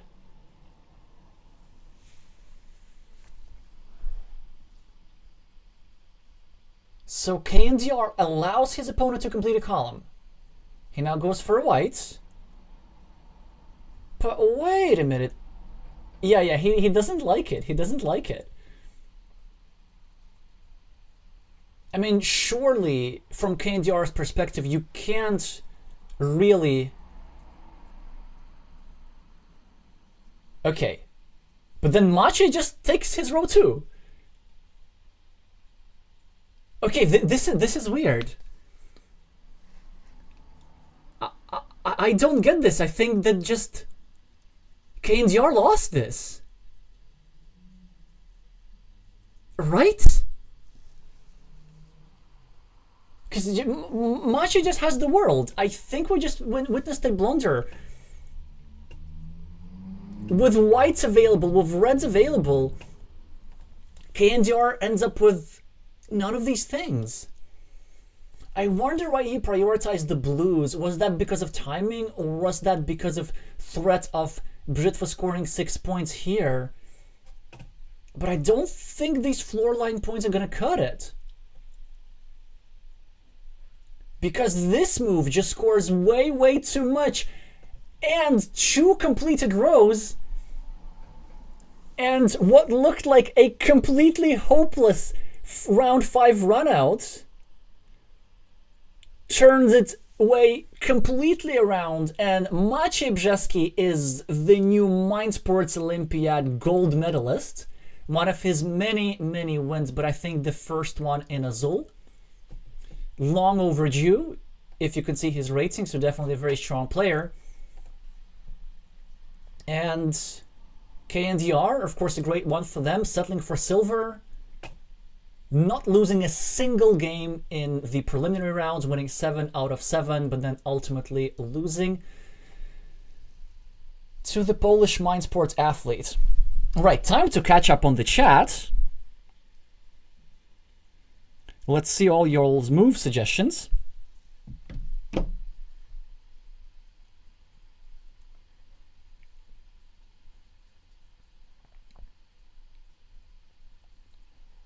Oh, lots of messages that I missed. Yeah, I was just a bit too absorbed in this game. Yes, Elias, Macheski does win too many Mindsports Olympiad events. I mean, for those of you who don't know, who are maybe not familiar with this tournament, Mindsports Olympiad is not just for Azul. It is for, well, it's basically like the Olympic Games for board games, and Macheski has won either 5 or 6 or even more times the overall Olympiad across all games. It will definitely help his chances for this year as well, at least in the impression information category. Ordeb Cubic is asking, have I ever played Hive? Yes, I have. I've played 2 games. Corelli taught me, a British Carcassonne player from the national team. I think it's really cool. So I probably prefer not to play 2 more, not to get addicted. I didn't play the version with the expansions, just with the basic insect. But lovely game, lovely game. I know there's, well, some of you might know, there's like a really cool YouTube channel, Frasco ad Abstra, which is focused on Hive in particular, like Hive openings and all that kind of stuff. Anyway, Let's just check on the Discord and see when the bronze game match is about to start. I don't think it has. So we're having ourselves a bit of a break. Vietle is asking Kndr throw. I think so. Because there were just so many things that Kndr could have done. Like, even this one more row is what? How many points is that? 8, 10? Yeah, it's 10 more points already. And I don't think Bitva really gets much. Actually, it's more than 10 more points, because this then scores 5 instead of 3, so it's 12 more points. Just because scoring goes from top to bottom. Yeah, how interesting. So I'm not sure. It's definitely like either a question of nerves or jitters or something like this, but it may be just a question of overcomplicating things, because these moves, it felt like they were trying to find something that's not really there. And this is one of those positions which is probably easier for an expert to win rather than a top master to win. Because like an expert is going to play these logical moves. Okay, me need white, white go here, me place white here, I win. And that would have worked. And that would have worked, I think. I think he maybe was afraid of these 3 blues, but even if Bitva gets these 3 blues, there was plenty of stuff that Kndr could have forced on the floor for his opponent. There were a bunch of golds, for example. Or, you know, disrupting the reds was also just fine. Yeah, I don't think you can justify both not getting this and allowing your opponent this. Like, you have to go for one of these things, and it felt like the Korean player was just... Sorry, why do I call him the Korean? The Chinese player. The reason why I called him Korean is because the nickname Kndr is an acronym that's in my first language, in Russian, is used to name North Korea as a country. It's an acronym for Корейская Народно-Демократическая Республика, or like People's Republic of Korea. I don't think this is the etymology of the screen name. I think it's just a coincidence. But yeah, no, he's of course from China, not Korea.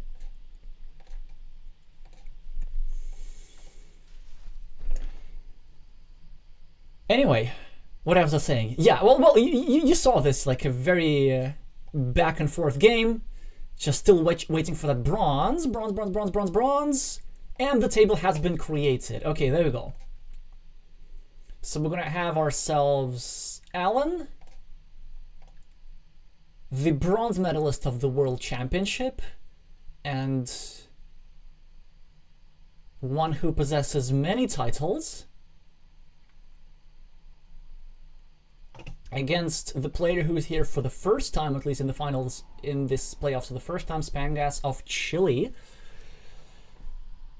It appeared that Admitted was starting with the whites. The starting player tile was taken by Spamgas. He's now completing his row 3, so still equalizing his position. So far looking good, but these blacks will be a nice, yummy addition over here. So a slightly better position for Admitted. So much synergy, so much synergy.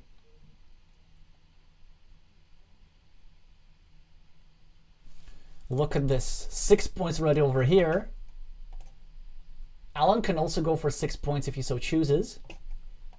But I think he might be inclined to just fill more stuff over here and get more productively placed tile than his opponents. But let's say if you were to take this one black, which he does, it's an interesting question. What happens to these golds?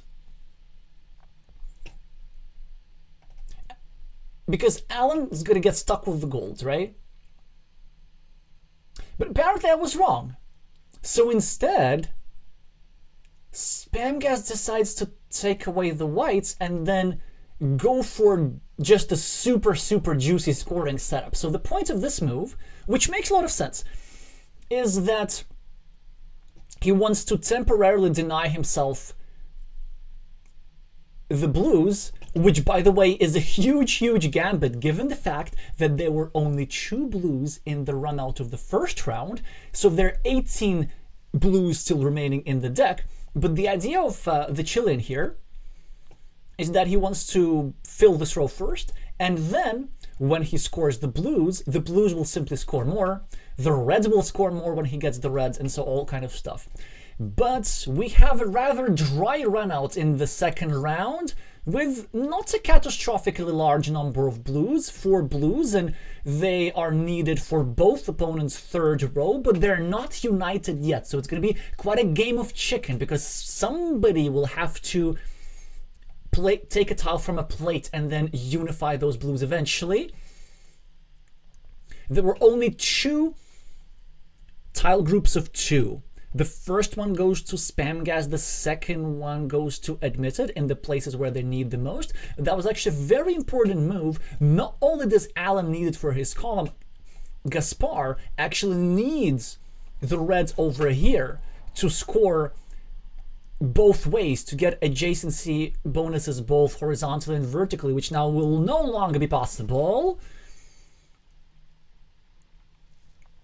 These golds are also a strong move because they deny Alan an easy row 2. And in fact, now Alan is not going to complete his top objective. I mean, he's still going to complete everything that he needs, but this scenario, the ideal scenario for Alan here, would be 1 gold here and 2 gold here. But there are only 3 golds remaining, and one of them definitely goes here, because if somehow Spamgas does not get himself a gold to free up his road 4, then his round 3 is just going to be horrible. So he has to get himself a gold at some point. Fortunately for him, there are still 3 chances to do so, and all the gold are just disjointed, at least for now. What happens if Adam just takes 1 gold for now? Can we start slowly, maybe forcing the issue a little bit later? Not yet. He first wants to complete his row 4. This now leaves the chance to Gaspar to take the blues for his row 3 if he so chooses. And he so chooses. But then I wonder if Alan's somehow gonna start forcing things. Maybe he's gonna take 1 gold and then try to create a Sophie's Choice situation where Spamgas will need to choose between completing his row 4 and row 3. But if the Chilean does not complete his row 3, it's actually not that horrible. He only needs 1 more blue for it anyway. Yeah, there we go. He goes for exactly that kind of stuff. He goes for exactly that kind of stuff.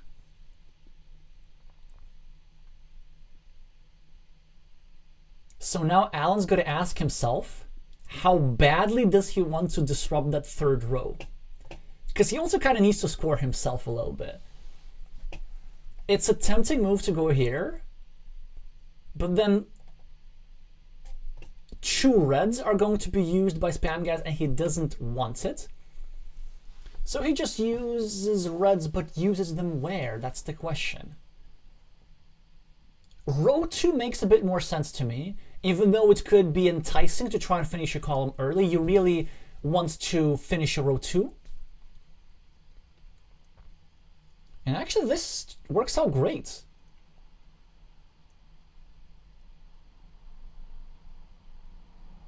For Spamgas, that is. Alan, of course, takes himself row 3, but so does the Chilean, and to a greater effect. So 2 points extra, and the starting player advantage, and now 3 reds. What a run out for the Chilean. Will you look at this? So 3 reds double purpose. First of all, we go over here, and I like, this is the moment where we just don't think. We save our time. Of course, like, you're in the finals or bronze medal match or whatever, you want to like take your time, but you see those reds, you grab them until the intrusive thoughts start getting to you. Because we saw how that happened to Kndr in the finals. Don't let the intrusive thoughts win. Don't make things fancy, take 3 reds, score 5 points, and actually probably more. And then also takes away 3 reds away from Alan. Now, Alan can still get 2 reds in this round, but what should be happening here is that Spamgas should find a way to take 1 red for his top row, which he wants to do anyway because it is his highest scoring tile.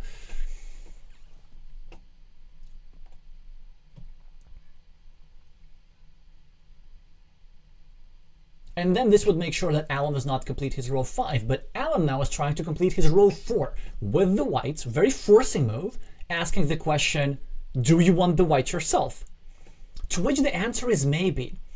So even though you actually want to get yourself the whites eventually, the most efficient scoring sequence is to complete the blues first and then the whites. Because if you get the blues first, you get 4. And then with the whites, you get 5. But if you complete the whites first, you get 1. And then if you get the blues later, you get 5. So you actually get 3 points less. But then the value of having a row open, and then the value of having your opponent's row 4 clogged, could be more important than those 3 extra points. And this is exactly what the Chilean decides. I presume that Alan had calculated this. Now 2 blacks go to him with the starting tile. And now, lovely move here from Spamgas. Look at this. Just disrupting the highest scoring move for admitted. Of course, Alan can still use blacks for his row 1, but there's an issue. If he takes a black now, then Spamgas will be able to use blues either here or here. And I would even argue, okay, that works, that blues are better here for Spamgas. You really don't want to sacrifice your row 2, and it also is in fact the most efficient scoring sequence. So basically, it's quite important, I will try to explain this later if I can, that you get the blacks not in this round, but in the next round. Well, maybe I can explain this now whilst players are still thinking.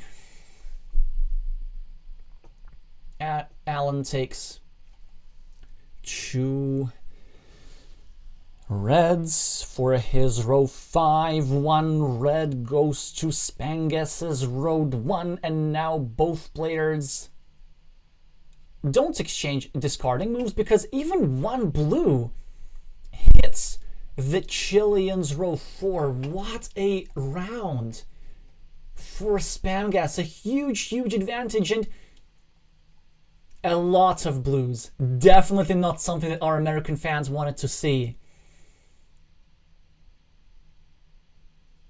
Yeah, this is hard. What does Alan even do here? So I guess the good news for Alan is that he can actually complete all of his rows. If I'm not mistaken, there's a sequence how he can get row 1, row 2, row 3, row 4, and row 5.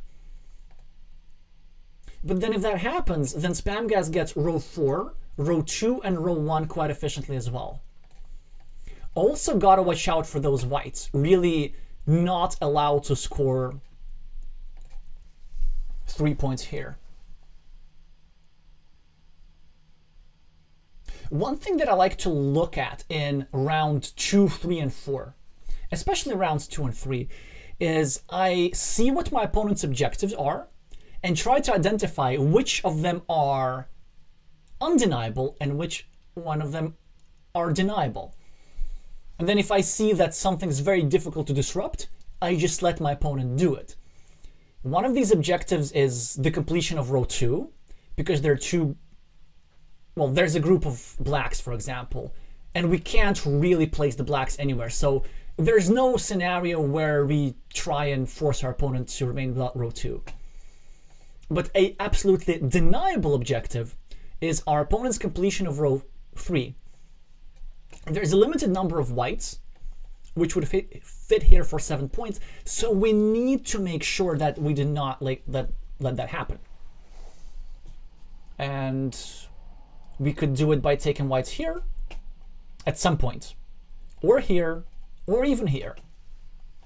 Just don't let the 3 whites group together. So 2 blues are scored by admitted, and he's actually creating quite a serious threat. He wants to take the 2 blues and not allow Spamgas finishes row 4. So probably as the Chilean, you just take the blues. You concede the starting player tile, but your advantage is such that you don't really need to worry about this in the final round, or even if you do,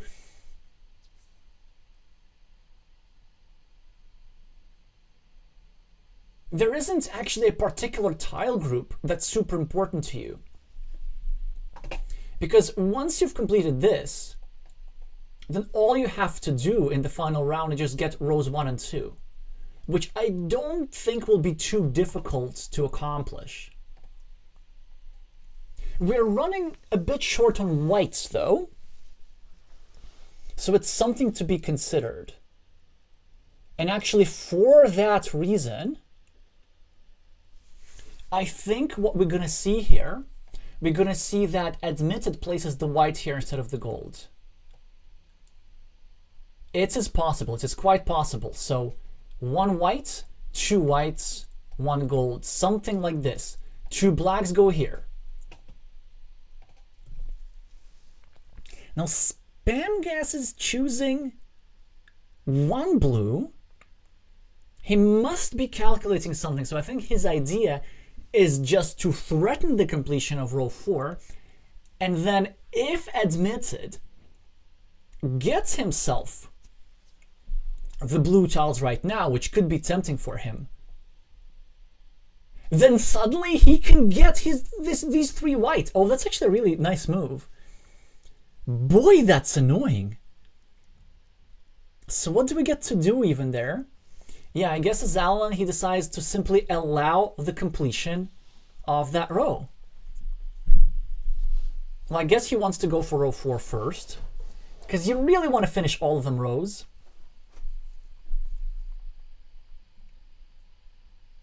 Lots of calculation here.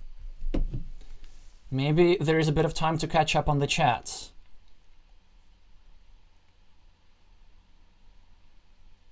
I see most of my viewers are rooting for admitted. He doesn't need all the support in the world right now. Anybody rooting for Chile, make yourselves known immediately. This game is still not over. Normally when I stream Carcassonne matches of Chilean players, the majority is always rooting for Chile. This appears to be not the case for Azul.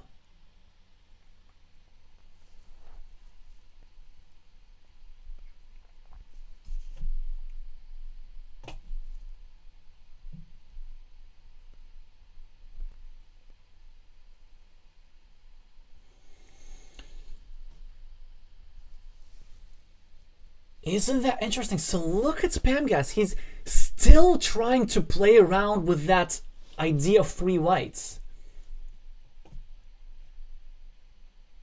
Because he's now thinking of placing the blue in his round 1, in his row 1. Oh, will you look at that?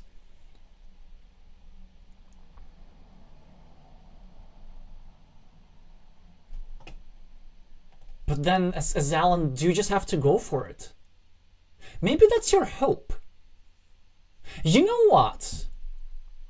Maybe we'll let our opponent have this stuff. Let's calculate this. Let's say if blues go here, Our opponent takes the 3 whites, and this is horrible. This is horrible! Yeah, this is really, really bad. Okay, well, if we get this, this also works, I guess. Oh boy, oh boy, oh boy. So he does go for it.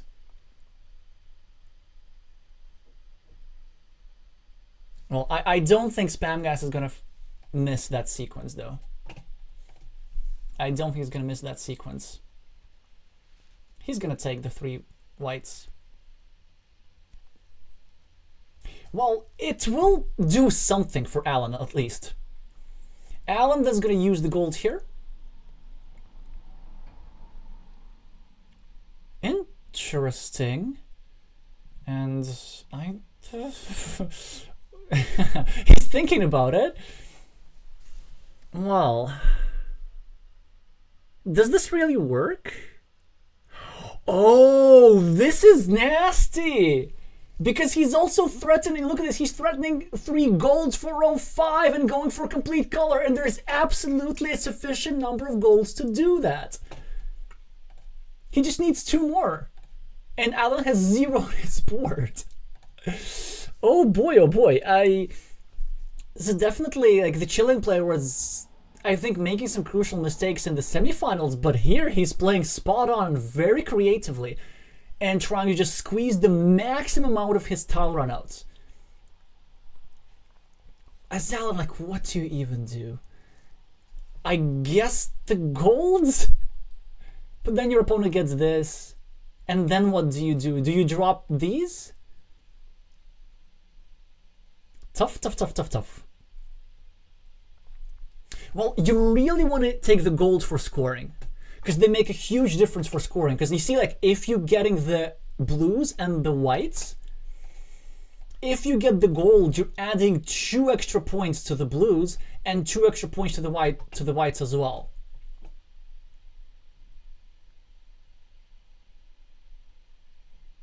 He goes for the whites, and I think there's a reason for this. That's actually kind of smart. So if Spamgas goes for the complete color, then Admitted's going to make him discard 4 reds, which I think is just not a problem. It's just not a problem. Because the number of discarded tiles is going to be the same. But then, you know what's... No. Why? Why take so many negative points? Just postpone the completion. That was the whole plan. Don't get negative points. It's a... Please, Alan, no. It can't possibly be correct. It can't. Like, even if you just look at the immediate points value of the move, we're not in a rush to finish our row 5. Unless there's some sneaky plan of going for 2 columns and a completed color on the blacks, had he counted that there were enough blacks. But as lovely as this idea is, it kind of looks iffy. But I know that Alan generally likes to play with the floor line, let's put it like this. There was one move in the finals of the World Championship where I think he, with one move, voluntarily discarded something like 8 whites. Or like he took a group of 8 whites, which went into a discard. So that was quite spectacular.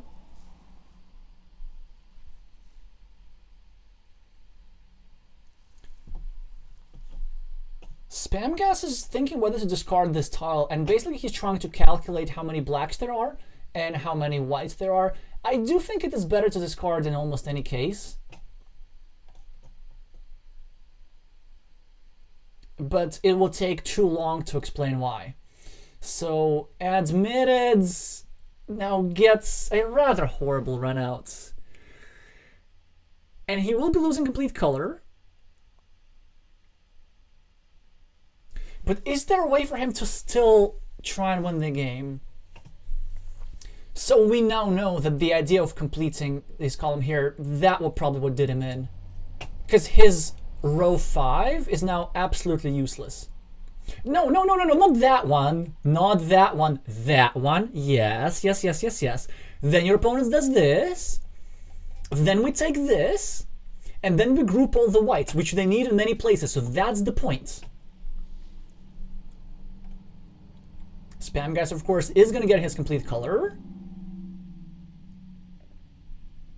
Admitted is going to get himself the goals. He's going to use the row 5 for the whites, I guess, even though they don't score. But Spamgas can just take the whites. For row 2, maybe. But then if he takes the whites, then Alan's just going to really make him hurt on the scoreboard. It's a bit unfortunate that there's not an additional red. With 3 reds, Alan can't really threaten anything except for 3 points. He's going to get those 3 points. But 4 points on this row would have been more lovely. So the whites are taken by Spamgas.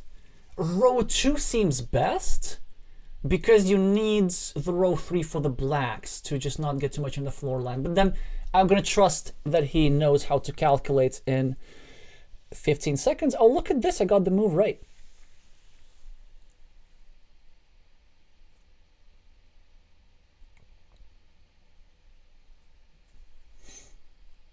Yep, that's exactly. No, no, no. Yes, do it, do it, do it, do it, do it, do it, do it. Yes, yes, yes, yes, yes, yes, yes, yes. I guess we have to force some floor line points. That was his plan all along.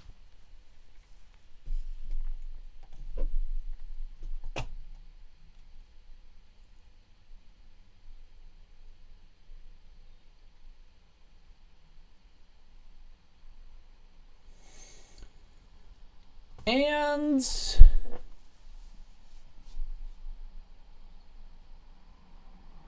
what are we having now? Yeah, that's the most precise move. The one blacks are also fine. It's just the same idea, but sneakier. So then Spamgas will be forced to fill in his floor line. But this will not be enough, of course, for admitted. As lovely as his synergy is, like he's going to be scoring 9 points for this. He's going to be scoring 11 points for this. And 14 points from his opponent's floor line. But 25 is not enough. Because of this complete color. Yeah, that's a really neat idea. And this was only possible because Spamgas aggressively grabbed this group of golds just to score some extra points in the first round. And this completely paid off with a later threat.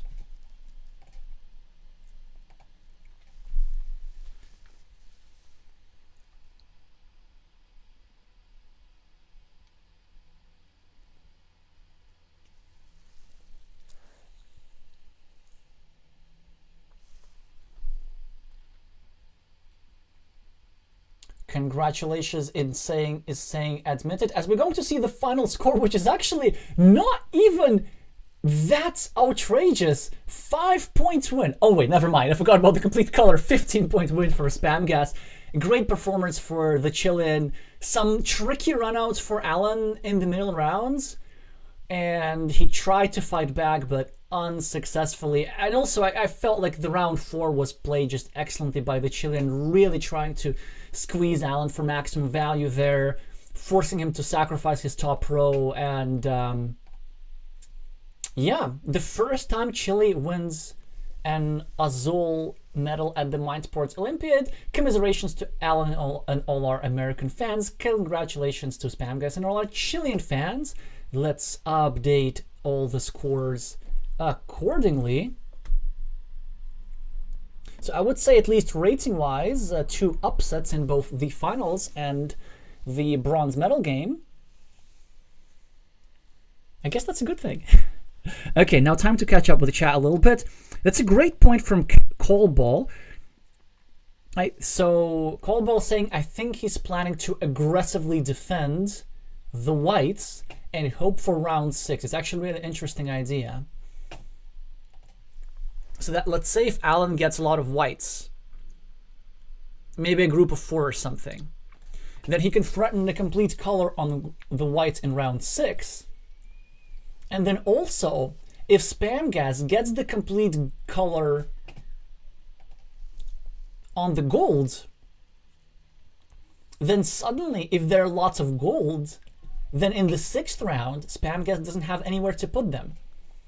Yeah, the thing about a complete color, it's something that you want to finish the game with, but it's not really something that you want to have in the middle of the game, because then you don't get to use those tiles anymore. And sometimes many players, if they have a complete color available to them in the 4th round, for example, if they know that there are more tiles of said color available in the deck, in the bag rather, they're still going to not go for the complete color so that they can do that later. Yeah, so maybe that was a Hail Mary option for Admitted, but then he would have to, but wait a second, so he would have to hope for a large tile group of whites, but not necessarily. He would just have to go for it. He would just need to hope that these whites are together with blues on the same plates. Okay, imagine this. Whites, whites, blue, blue. Whites, whites, blue, blue. So if Alan maybe takes the 2 whites for his row 1 or row 5 or whatever, then in the center we have white, whites. No, in the center we have blue, blue. And we have white, white, blue, blue like this. Then Spamgas has a difficult choice between choosing to end the game on the spot with the 2 whites, but if he does so, it groups together 4 blues, which then will be used by Admitted to deny Spamgas the column, and then without the column, he actually might not win. Because this move was worth 14 points for Spamgas, 7 tiles for just scoring and 7 tiles for the column bonus. And so then maybe Spamgas gets to take the blues, in which case we get to take the whites and prolong the game to a 6th round. So maybe something that he was hoping for. If, well, many of us know Alan, you can just ask him later. Anyway, enough with the analysis. You know, it was a fun match to commentate. I wasn't able to always predict the players' moves, but there's a reason why I'm not playing in the playoffs today. Alrighty. Before we leave, make sure to meeple the like button, although I used Carcassonne terms for this. Yeah, and in case you have questions or suggestions about any more moves, drop a comment in the floor line, I guess. There's going to be another stream tonight. It's going to be Carcassonne. Carcassonne Champions League, game over against Lambay, fight for the spot in the playoffs. 70-80% of my videos are Carcassonne videos. I also post Azul content semi-regularly, so in case you're interested in either of those things, make sure to subscribe in case you're here for the first time. Congratulations to all the winners, and thank you all so much for watching, and I'm gonna see you soon.